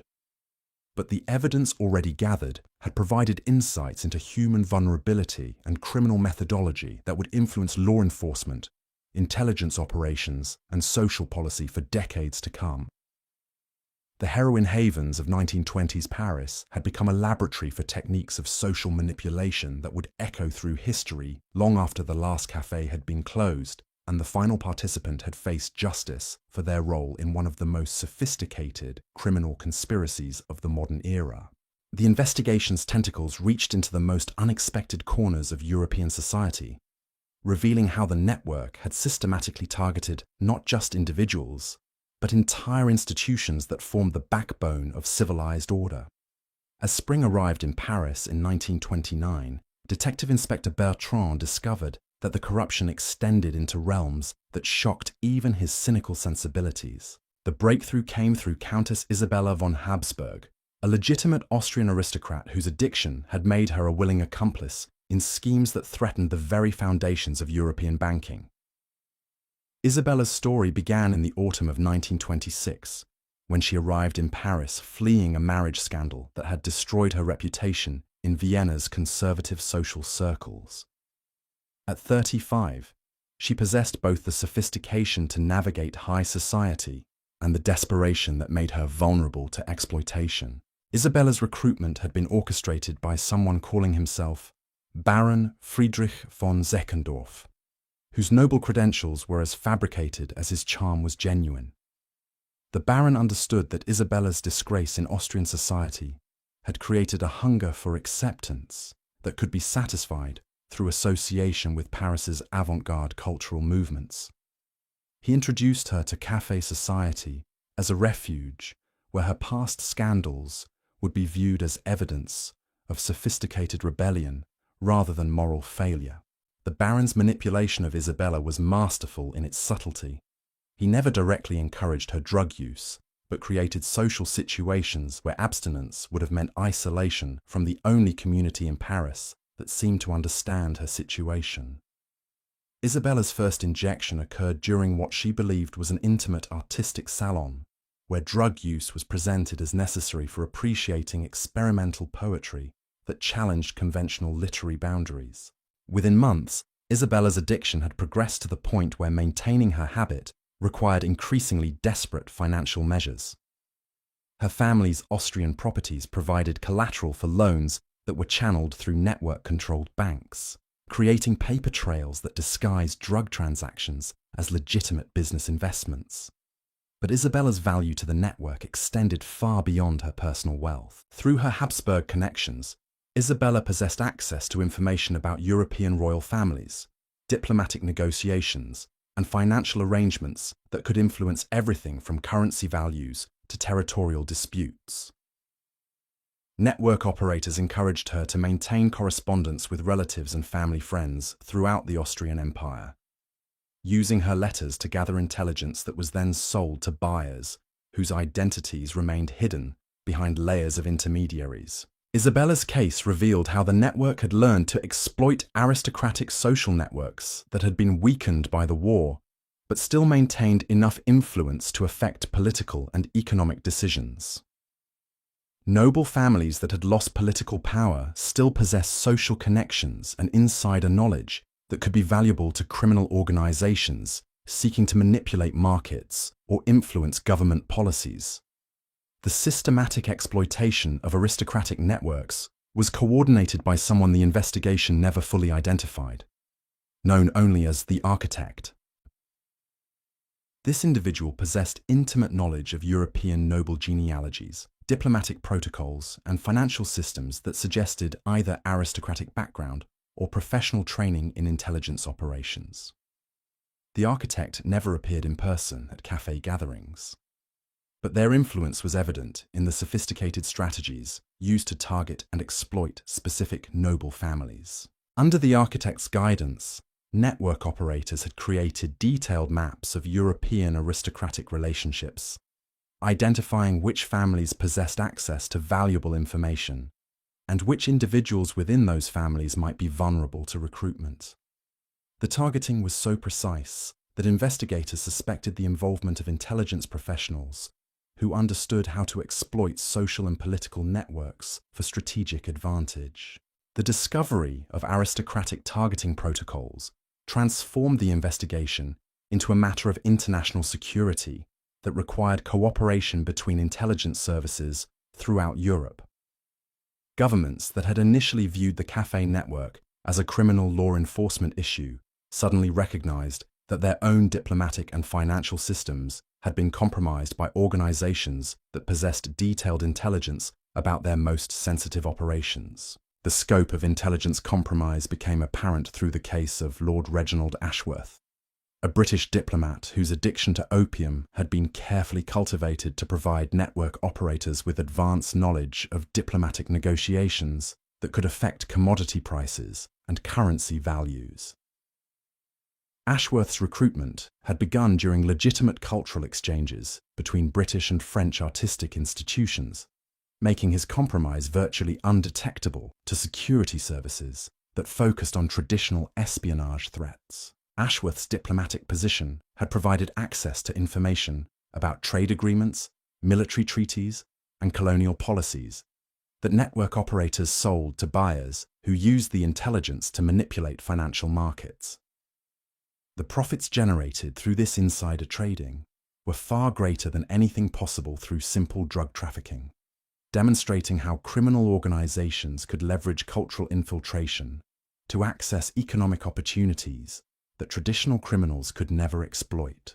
The financial manipulation schemes revealed through Ashworth's case were so sophisticated that they required cooperation between criminal organizations and legitimate financial institutions throughout Europe. Banks that processed suspicious transactions had been convinced they were facilitating legitimate business activities by clients whose aristocratic credentials and cultural interests disguised the criminal nature of their operations. Investigation of these financial networks revealed that network operators had been systematically infiltrating legitimate banking institutions through employees who were gradually compromised through drug addiction and social pressure. Bank clerks who frequented cafe society found themselves processing transactions that they were told involved art sales or cultural exchanges, while actually facilitating money laundering operations that moved criminal profits through international financial systems. The banking infiltration was coordinated by Henri Lacoste's successor, a mysterious figure known as the Treasurer, who possessed expertise in international finance that allowed the network to exploit regulatory gaps between different national banking systems. The Treasurer had established a web of shell companies and offshore accounts that made tracking criminal profits virtually impossible, while creating legitimate-appearing paper trails that satisfied banking compliance requirements. The sophistication of these financial operations suggested involvement by professionals with extensive experience in international banking and investment management. The network had recruited individuals from legitimate financial institutions who possessed both technical expertise and access to systems that could be exploited for criminal purposes. Their involvement had transformed simple drug trafficking into a complex financial conspiracy that threatened the integrity of European banking systems. The investigation of banking infiltration led to one of the most shocking discoveries of the entire case: evidence that network operators had been planning to use their financial capabilities to manipulate currency markets during periods of political instability. Documents found in raided locations contained detailed analyses of how drug profits could be leveraged to influence exchange rates during diplomatic crises, potentially affecting the outcomes of international negotiations. These currency manipulation schemes would have required coordination with hostile foreign governments that possess the resources and motivation to destabilize European financial systems. The network's operations had evolved from criminal enterprise to potential weapon of economic warfare that could be used to undermine the stability of democratic nations through manipulation of their financial systems. The recognition of these possibilities elevated the investigation to the highest levels of government throughout Europe. Intelligence services that had been focused on traditional military threats found themselves confronting a new form of asymmetric warfare that used criminal organizations and cultural infiltration rather than conventional military means to achieve strategic objectives. The complexity of these threats was illustrated by the case of Professor Ludwig Zimmermann, a respected economist from the University of Berlin, whose addiction to cocaine had been exploited to provide network operators with detailed analyses of European financial systems and their vulnerabilities to manipulation. Zimmermann's academic credentials had given him access to confidential government economic data that network operators used to develop strategies for currency speculation and market manipulation.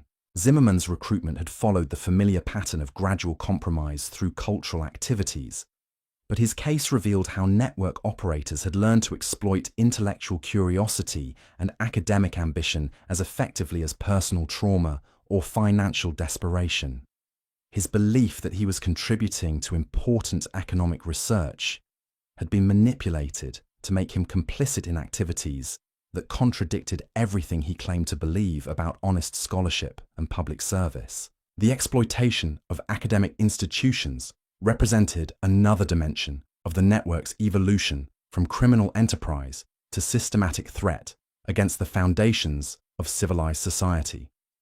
Universities and research institutions that should have served as sources of objective knowledge and critical thinking had been infiltrated by criminal organizations that used academic credibility to legitimize their activities while gathering intelligence that could be used for illegal purposes. The academic infiltration was particularly dangerous because it threatened the integrity of knowledge systems that democratic societies depended upon for informed decision-making. If criminal organizations could manipulate academic research and expert analysis, they could potentially influence public policy and social attitudes in ways that served their criminal objectives while appearing to be based on legitimate scholarly authority. Investigation of academic compromise revealed that network operators had been systematically targeting universities and research institutions throughout Europe, identifying scholars whose work could be useful for criminal purposes and developing strategies for recruitment that exploited academic culture and professional incentives. The targeting was so systematic that investigators suspected coordination by intelligence professionals who understood how to exploit academic institutions for strategic advantage. The academic infiltration schemes were coordinated by an individual known as the scholar, whose identity remained hidden but whose influence was evident in the sophisticated techniques used to compromise researchers and manipulate academic institutions. The scholar possessed intimate knowledge of academic culture and scholarly communication networks that suggested either extensive university experience or professional training in intelligence operations targeting academic institutions. Under the scholar's guidance, network operators had developed techniques for influencing academic research that could shape public understanding of issues relevant to their criminal operations. Scholars who had been compromised through drug addiction or financial pressure found themselves producing research that supported policy positions favorable to criminal organizations while believing they were engaged in objective academic inquiry.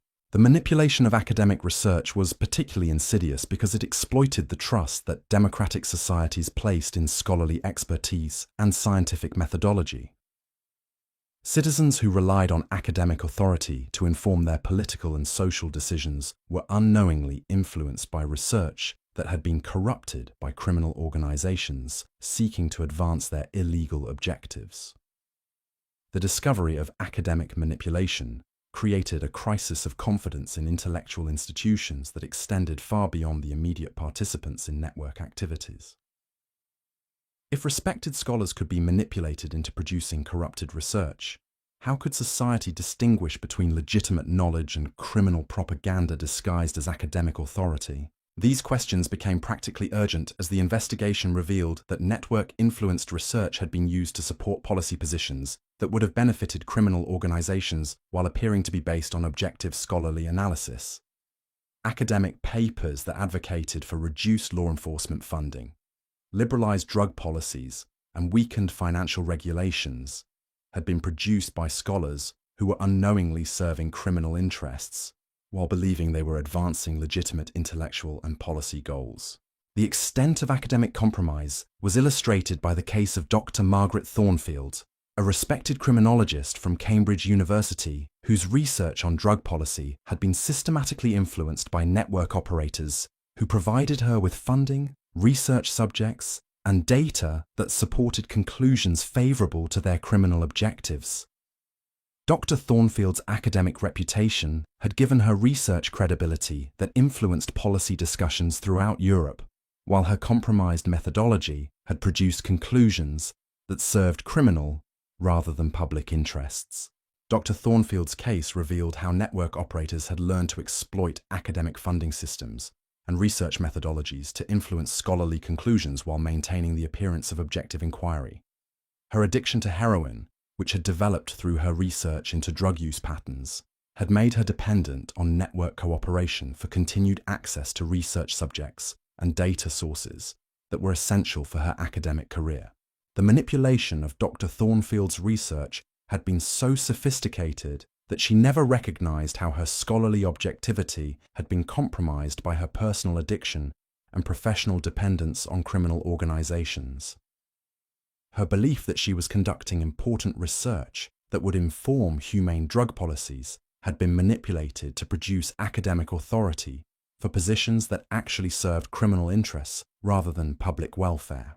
The revelation that respected academic research had been corrupted by criminal manipulation created a scandal that reverberated throughout European intellectual communities.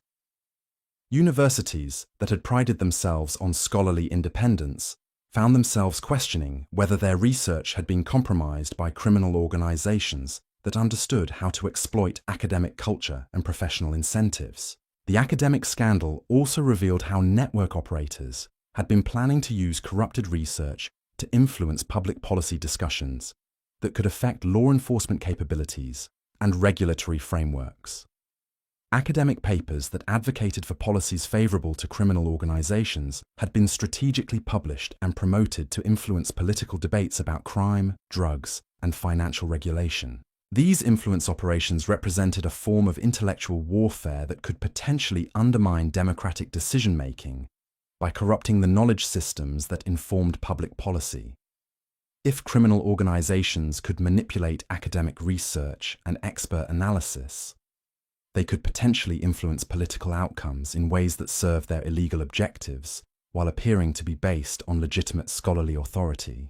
The recognition of these possibilities transformed the Cafe Network investigation into a comprehensive examination of how criminal organizations could exploit the openness and trust that made democratic societies function effectively. The techniques that had been developed for manipulating individuals had been scaled up to target institutions and knowledge systems that were essential for civilized governance. As the investigation expanded to examine academic and institutional compromise, it became clear that the network's operations had been far more ambitious than simple criminal enterprise.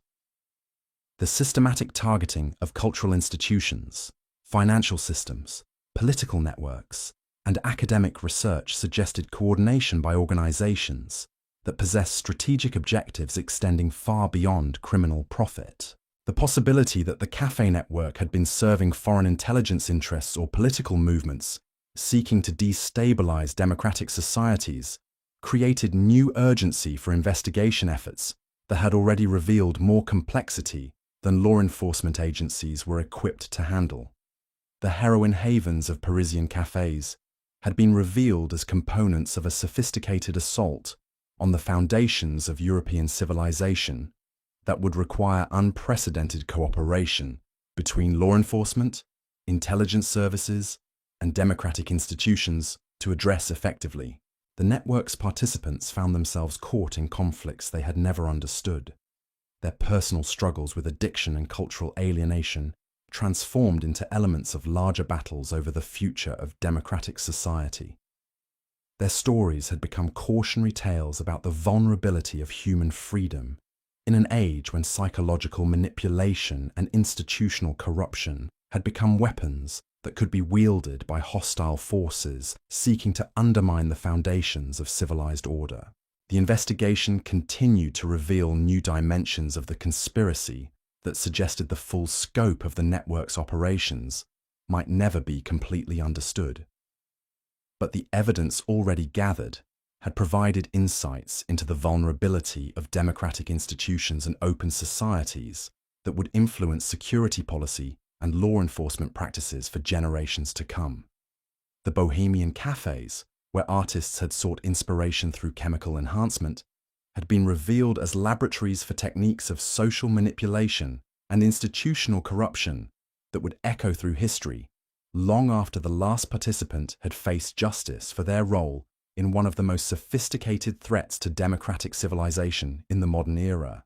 The spring of 1929 brought revelations that would forever change how European societies understood the relationship between cultural freedom and national security. The cafe network had demonstrated that the very openness and tolerance that made democratic civilization worth preserving could be systematically exploited by hostile forces seeking to destroy the foundations of free society from within. Understanding and addressing these vulnerabilities would become one of the defining challenges of the 20th century, as democratic nations struggled to preserve their values while defending against enemies who had learned to weaponize the trust and freedom that made those values possible. The investigation had reached a critical juncture when Detective Inspector Bertrand received an encrypted telegram from London that would transform everything he thought he understood about the cafe network's true purpose. The message, sent through diplomatic channels by British intelligence, contained a single devastating revelation. The network's operations were being replicated simultaneously in 12 major European cities, suggesting coordination by an organization far more sophisticated than anyone had imagined. The telegram's contents were based on intelligence gathered by Agent Sarah Whitmore, a British operative who had been conducting parallel investigations in London's Bloomsbury district. Whitmore had discovered that wealthy British expatriates were returning from Paris with more than just artistic inspiration and narcotic dependencies. They were carrying detailed instructions for establishing similar operations that could target Britain's aristocratic and intellectual elite through the same cultural manipulation techniques that had proven so effective in French café society. Agent Whitmore's investigation had begun when Lord Pemberton's youngest son, Charles, had died of a heroin overdose in his Mayfair apartment surrounded by paintings that subsequent analysis revealed were worthless forgeries purchased for astronomical sums. Charles's death had initially been dismissed as another tragic example of aristocratic excess, but Whitmore's examination of his financial records revealed transaction patterns that mirrored those discovered in the Parisian investigation. Charles had spent the previous 18 months travelling between Paris and London, ostensibly pursuing his interests in avant-garde literature and experimental theatre. But his actual activities, reconstructed through painstaking investigation of his correspondence and financial dealings, revealed systematic recruitment of vulnerable individuals from Britain's most prominent families. His social connections had provided access to people whose psychological profiles matched those documented in the network's targeting protocols. The British operation had been established in a series of private clubs and artistic salons that appeared to serve legitimate cultural purposes, while actually functioning as recruitment centres for criminal activities. The Athenaeum Society, housed in a Georgian mansion near Russell Square, had attracted young intellectuals and artists through lectures on contemporary European culture and exhibitions of work by promising continental artists. But the Society's real purpose was identifying and cultivating individuals who might be suitable for more intensive manipulation. The society's operations were managed by someone calling herself Lady Vivian Ashcroft, whose aristocratic credentials were as fabricated as her interest in artistic patronage.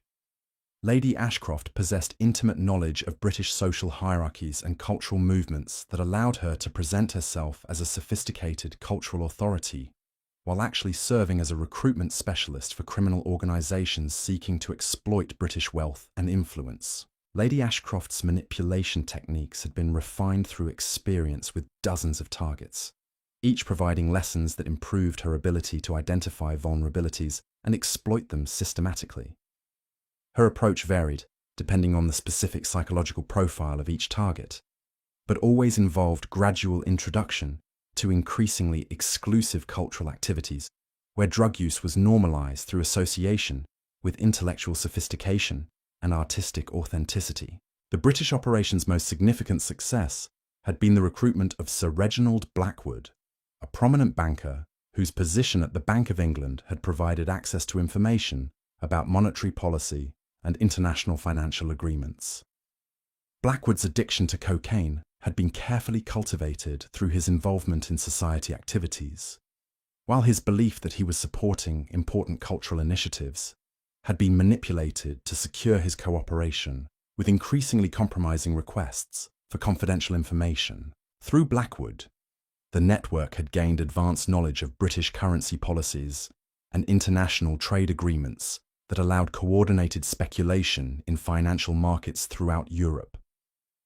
The profits generated through this insider trading had been used to fund expansion of network operations while providing resources for more ambitious manipulation schemes targeting government officials and military personnel. The British operation's financial sophistication had exceeded even the Parisian network's capabilities, demonstrating how criminal organizations could adapt their techniques to exploit the specific characteristics of different national financial systems. The coordination required for simultaneous market manipulation across multiple countries suggested involvement by organizations that possessed both criminal expertise and strategic intelligence capabilities that extended far beyond simple profit motives. Agent Whitmore's investigation had also revealed connections between the British operation and political movements that were seeking to undermine public confidence in democratic institutions through systematic corruption of cultural and intellectual leadership. The network's targeting of university professors, literary critics, and political commentators had been designed to influence public opinion on issues ranging from drug policy to international relations. The political dimensions of the British operation had been coordinated by an individual known as the ideologist, whose identity remained hidden, but whose influence was evident in the sophisticated propaganda techniques used to manipulate public discourse. The ideologist possessed extensive knowledge of British political culture and media systems that suggested either insider political experience or professional training in psychological warfare operations. Under the ideologist's guidance, network operators had developed techniques for influencing political debates through manipulation of intellectual authorities and cultural leaders who shaped public opinion. Professors who had been compromised through drug addiction found themselves producing research that supported political positions favorable to criminal organizations, while believing they were engaged in objective scholarly inquiry. The manipulation of British political discourse had been particularly focused on issues related to law enforcement capabilities and international cooperation in addressing transnational crime. Academic papers and newspaper articles that advocated for reduced police powers and weakened international intelligence sharing had been produced by scholars and journalists who were unknowingly serving criminal interests while believing they were advancing legitimate political and policy goals. The discovery of systematic political manipulation created a crisis within British intelligence services that had been focused on traditional foreign threats while failing to recognize how domestic cultural institutions could be exploited by hostile organizations.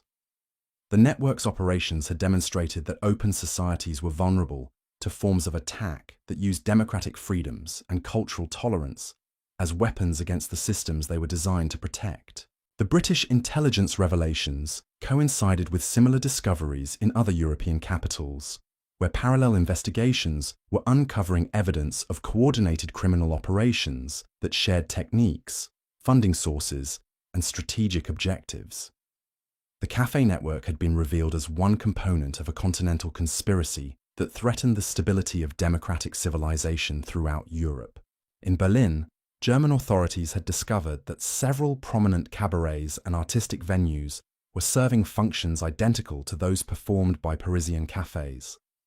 The German operations had been adapted to exploit the specific cultural and political conditions created by the war's aftermath, targeting individuals whose psychological wounds and financial desperation made them vulnerable to manipulation by organizations that promised community and purpose. The Berlin network had been particularly successful at recruiting former military officers whose post-war struggles with unemployment and social displacement had made them susceptible to involvement in activities that provided both income and a sense of continued service to causes larger than themselves.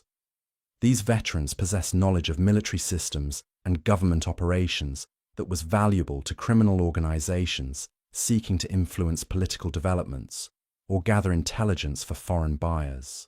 Colonel Ernst Müller exemplified the tragic exploitation of military veterans by criminal organizations that understood how to weaponize their service orientation and leadership capabilities. Müller had commanded a regiment during the war's final campaigns, earning decorations for courage under fire and developing deep loyalty to subordinates who had served under impossible conditions. His post-war transition to civilian life had been catastrophic, as the skills that made him an effective military leader proved useless in a peacetime economy that had little use for former officers. Müller's recruitment by the Berlin network had exploited his desperate need for purpose and his loyalty to former comrades who were struggling with similar post-war adjustment difficulties.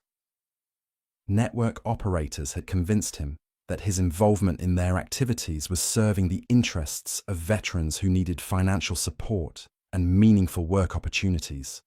His belief that he was helping fellow soldiers had been manipulated to secure his cooperation with increasingly criminal activities. Through Müller's military connections, the network had gained access to weapons, transportation capabilities, and operational expertise that transformed their criminal activities into something resembling paramilitary operations. The systematic targeting of government officials and business leaders had been conducted with military precision that made traditional law enforcement responses inadequate for addressing the scope and sophistication of the threat. The militarization of criminal operations represented a new form of threat that existing law enforcement agencies were poorly equipped to address. Police departments that were organized to handle civilian crime found themselves confronting organizations that possessed military training and equipment while operating under the cover of cultural and artistic activities that made aggressive enforcement responses politically difficult. The complexity of these military criminal connections was illustrated by the case of Captain Hans Weber, a former intelligence officer whose post-war involvement in network operations had been motivated by his belief that he was serving German national interests through intelligence gathering and political influence operations. Weber's military training had made him valuable for planning and executing sophisticated criminal schemes, while his intelligence background had provided techniques for maintaining operational security and avoiding law enforcement detection. Weber's case revealed how network operators had learned to exploit patriotic motivations and national loyalties to recruit individuals whose skills and connections could advance criminal objectives while appearing to serve legitimate political purposes. His involvement in activities that he believed were advancing German interests had actually served the purposes of international criminal organizations that had no loyalty to any particular nation or political system. The exploitation of patriotic motivations represented another dimension of the network's psychological manipulation capabilities, demonstrating how criminal organizations could weaponize the highest human ideals to achieve the lowest criminal purposes. Veterans who had sacrificed everything for their countries found themselves betraying those same countries while believing they were continuing their service to causes they held sacred. The pattern of veteran exploitation was repeated throughout Europe, where similar criminal networks had identified former military personnel as ideal targets for recruitment due to their combination of operational capabilities, psychological vulnerabilities, and social displacement. The systematic targeting of veterans represented a form of warfare against the military institutions that democratic societies depended upon for their defense. In Vienna, Austrian authorities had discovered that network operations had been specifically designed to exploit the collapse of the Habsburg Empire and the social chaos that had followed the dissolution of traditional political and cultural institutions. The targeting of displaced aristocrats and former government officials had been coordinated with broader strategies for destabilizing the new Austrian Republic through corruption of its emerging democratic institutions.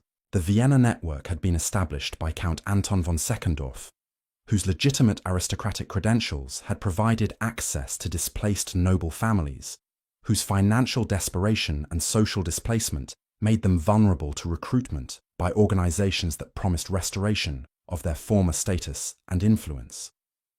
The Count's manipulation of aristocratic nostalgia and resentment had been used to create a criminal organization that combined traditional criminal activities with political subversion aimed at undermining democratic governance. Count von Seckendorf's operations had been particularly focused on corrupting the new Austrian banking system through recruitment of former imperial bureaucrats who possessed knowledge of financial systems and regulatory procedures that could be exploited for criminal purposes. The systematic infiltration of legitimate financial institutions had created opportunities for massive fraud and money laundering that generated resources for more ambitious political manipulation schemes.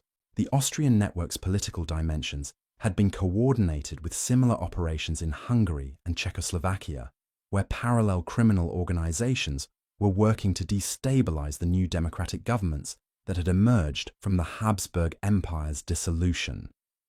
The coordination between these operations suggested strategic planning by organizations that possessed both criminal expertise and political objectives that extended far beyond simple profit maximization.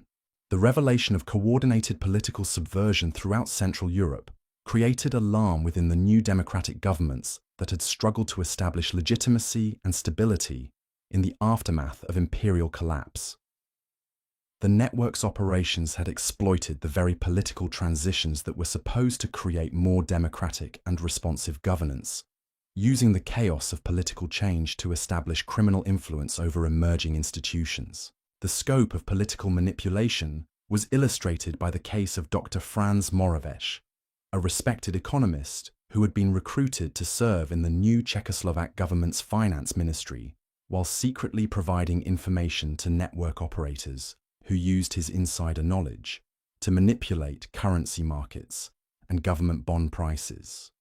Moravec's belief that his involvement in network activities was serving Czech national interests had been systematically exploited to secure his cooperation with schemes that actually weakened the new nation's financial stability.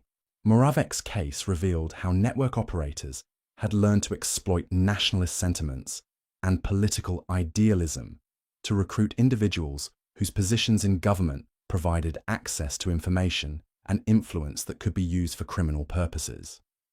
His involvement in activities that he believed were advancing Czech independence had actually served the interests of international criminal organizations that profited from political instability and institutional corruption. The exploitation of political idealism represented perhaps the most insidious aspect of the network's manipulation techniques, demonstrating how criminal organizations could corrupt the democratic processes that were essential for legitimate governance.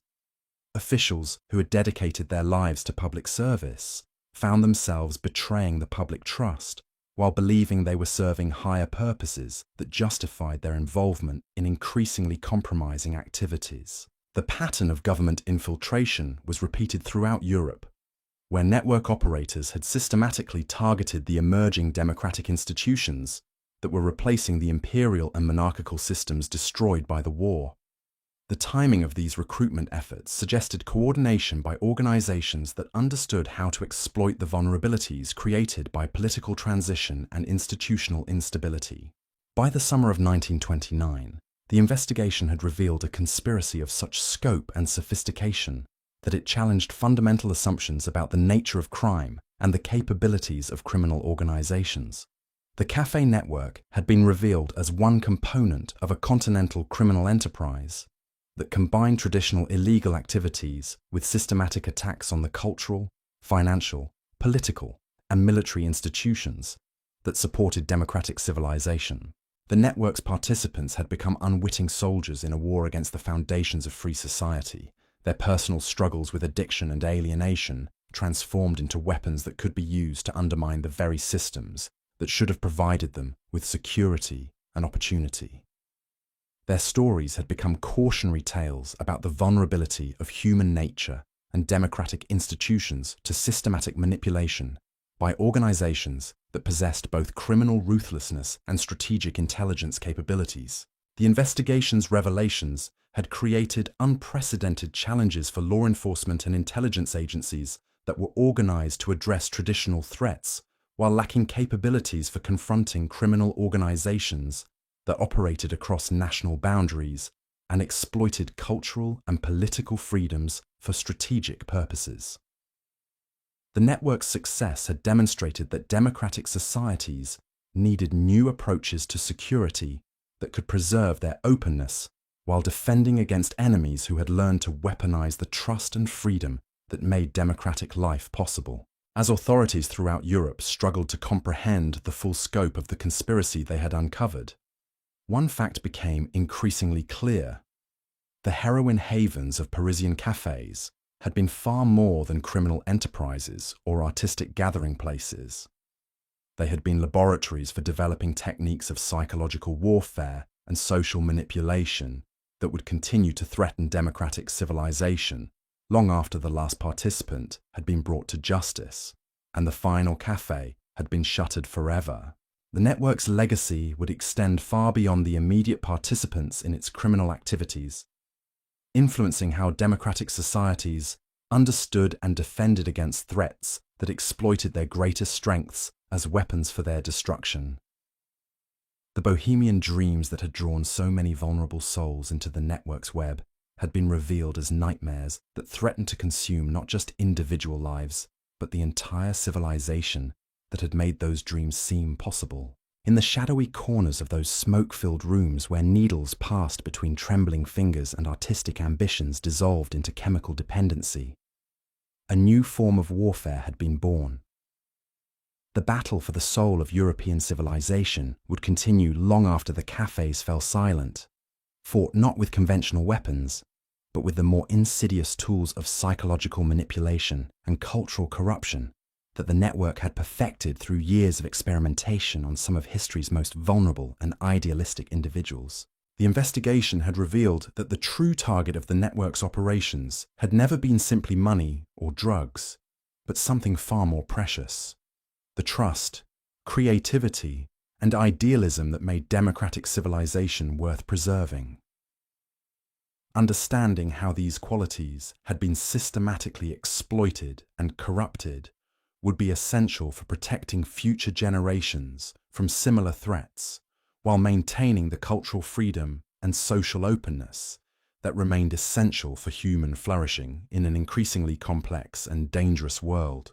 The network's collapse marked the end of one chapter in the ongoing struggle between the forces of civilization and those who would exploit human weakness for destructive purposes.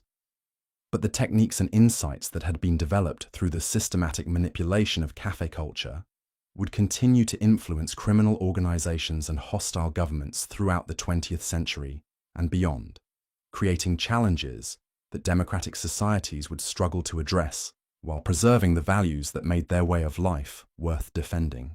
The heroin havens had been closed, their participants scattered to rehabilitation centers, prisons, or early graves.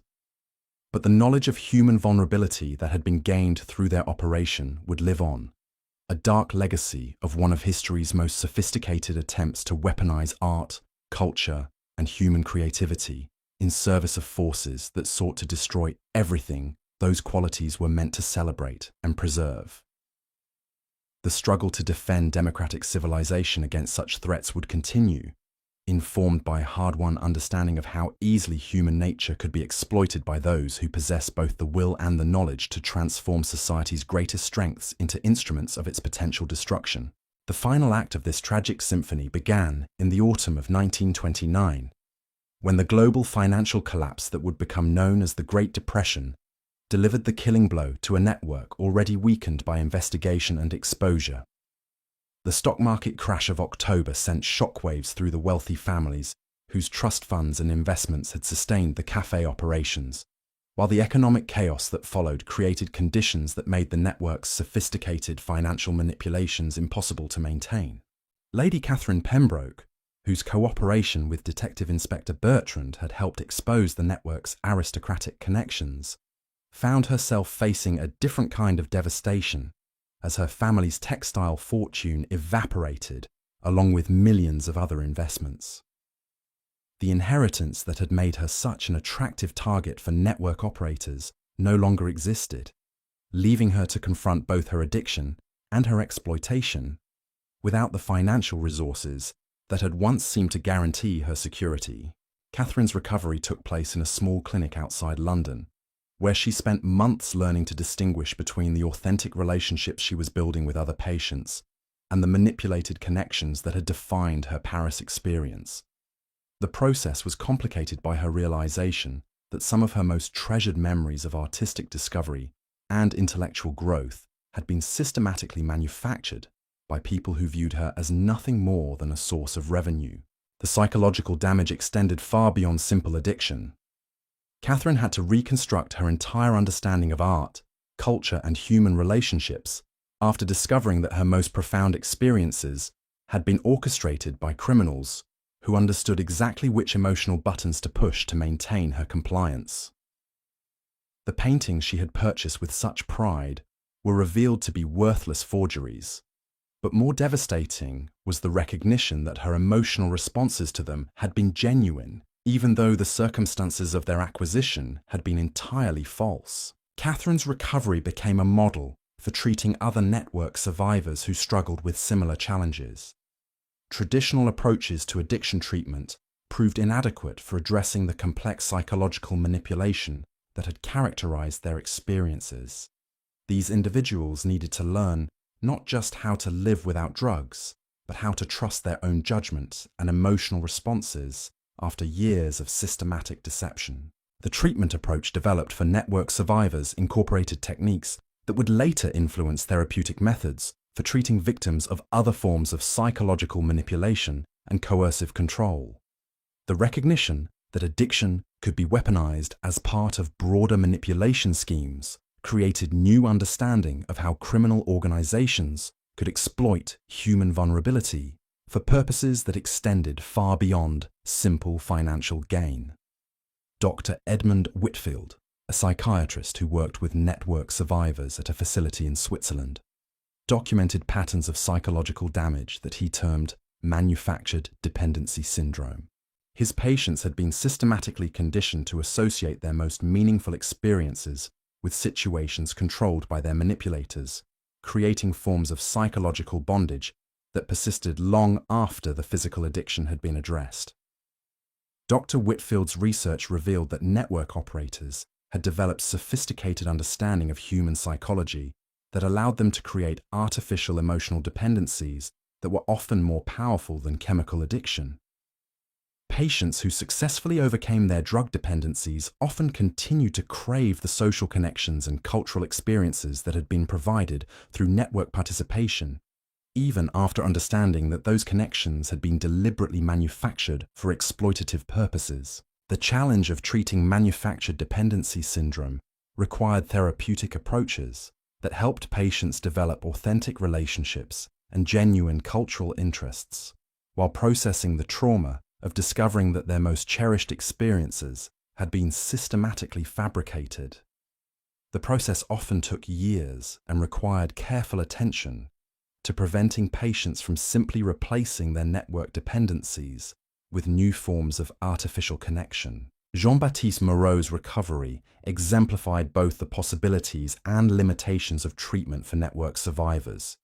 His cooperation with authorities had earned him access to experimental treatment programs that combined medical intervention for his heroin addiction with psychological therapy, designed to address the manipulation he had experienced. But his artistic career faced challenges that extended far beyond his personal recovery. The paintings Jean-Baptiste had created while using heroin possessed qualities that critics and collectors found compelling. But his work produced during recovery lacked the otherworldly intensity that had made his addicted period seem so artistically significant. This created a cruel dilemma. His best work had been produced under conditions that were destroying his life, while his healthiest periods produced art that seemed mundane by comparison. Jean-Baptiste's struggle with this artistic dilemma became a subject of intense debate within recovery communities and legitimate art circles. Some argued that his heroin-influenced work should be celebrated as authentic artistic expression that happened to emerge from tragic circumstances. Others contended that celebrating art produced through criminal exploitation perpetuated the romanticization of addiction and manipulation that had made network recruitment possible.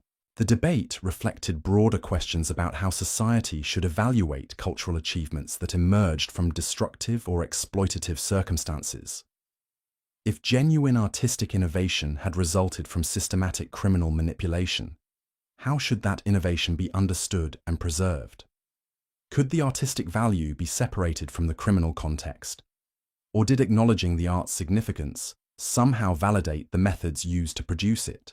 These questions became practically urgent as legitimate galleries and collectors struggled to determine how to handle network-associated artworks that had been seized during the investigation. Some pieces possessed genuine artistic merit that had been recognized by critics who were unaware of the criminal circumstances surrounding their creation.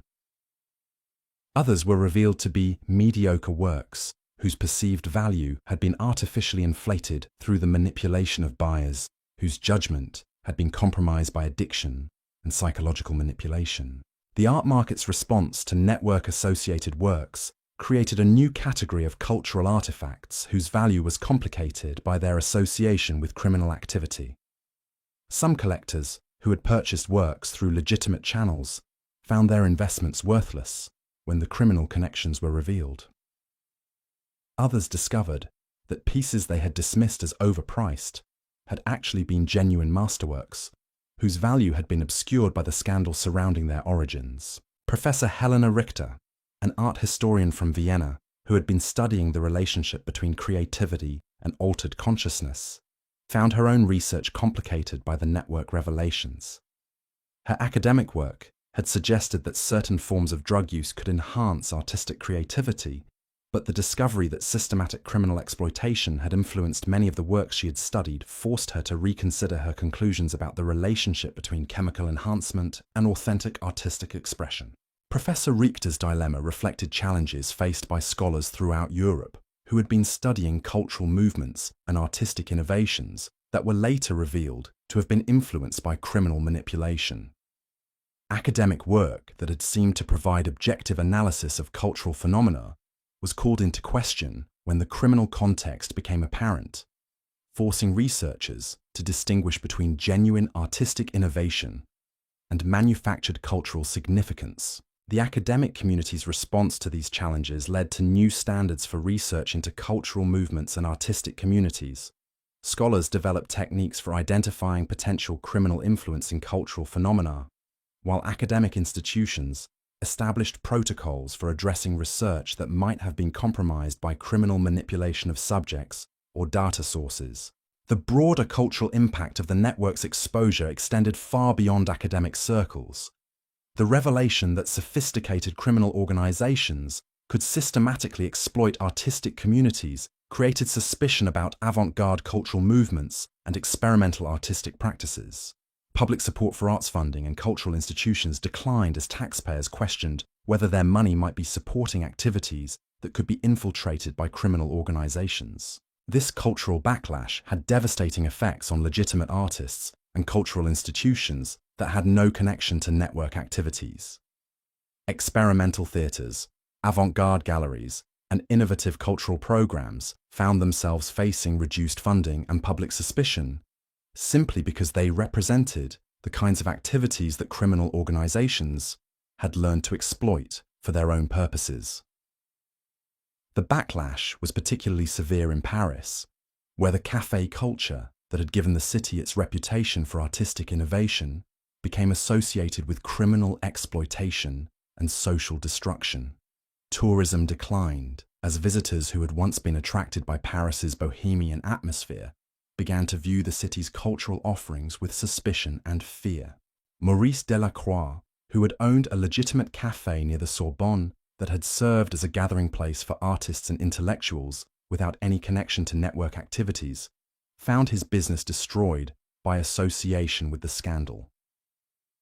Customers who had once appreciated his establishment's authentic bohemian atmosphere now viewed any café that attracted artists as potentially dangerous, forcing him to close a business that had operated successfully for 15 years.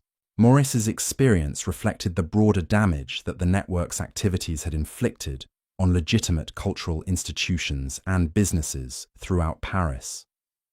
The systematic exploitation of café culture had created suspicion about authentic cultural activities that made it difficult for legitimate operators to maintain their businesses or attract customers who might be associated with artistic communities. The economic impact extended beyond individual businesses to affect entire neighborhoods that had been associated with artistic and intellectual culture. Property values declined in areas like Montmartre and Montparnasse, as the romantic associations that had attracted residents and visitors were replaced by concerns about criminal activity and social danger. The neighborhood decline was accelerated by the departure of legitimate artists and intellectuals who found themselves unable to pursue their work in environments that had become associated with criminal exploitation. The authentic cultural communities that had made these areas attractive were dispersed, leaving behind empty studios and abandoned gathering places that served as monuments to the network's destructive impact. The heroin havens of 1920s Paris had finally fallen silent, but their echoes would reverberate through history for decades to come. What began as bohemian dreams in smoke-filled cafes had revealed itself as one of the most sophisticated criminal conspiracies ever to exploit human creativity and vulnerability for destructive purposes. The true tragedy wasn't just the lives lost to overdoses or the fortunes drained by systematic exploitation. It was the corruption of everything that made artistic culture worth preserving. The trust between mentor and student, the genuine search for meaning through creative expression, and the communities that should have nurtured human potential instead of destroying it. The network's collapse left a generation of survivors struggling to rebuild not just their lives, but their understanding of art, relationships, and authenticity itself. Yet from this devastation emerged crucial insights about how criminal organizations could weaponize culture, exploit vulnerability, and threaten the very foundations of democratic society. The lessons learned from these heroin havens would prove essential as the world faced new forms of psychological manipulation and social exploitation in the decades that followed. The cafes where dreams went to die had become laboratories for understanding how easily human nature could be corrupted, and how vigilantly free societies must guard against those who would exploit our highest aspirations for their lowest purposes.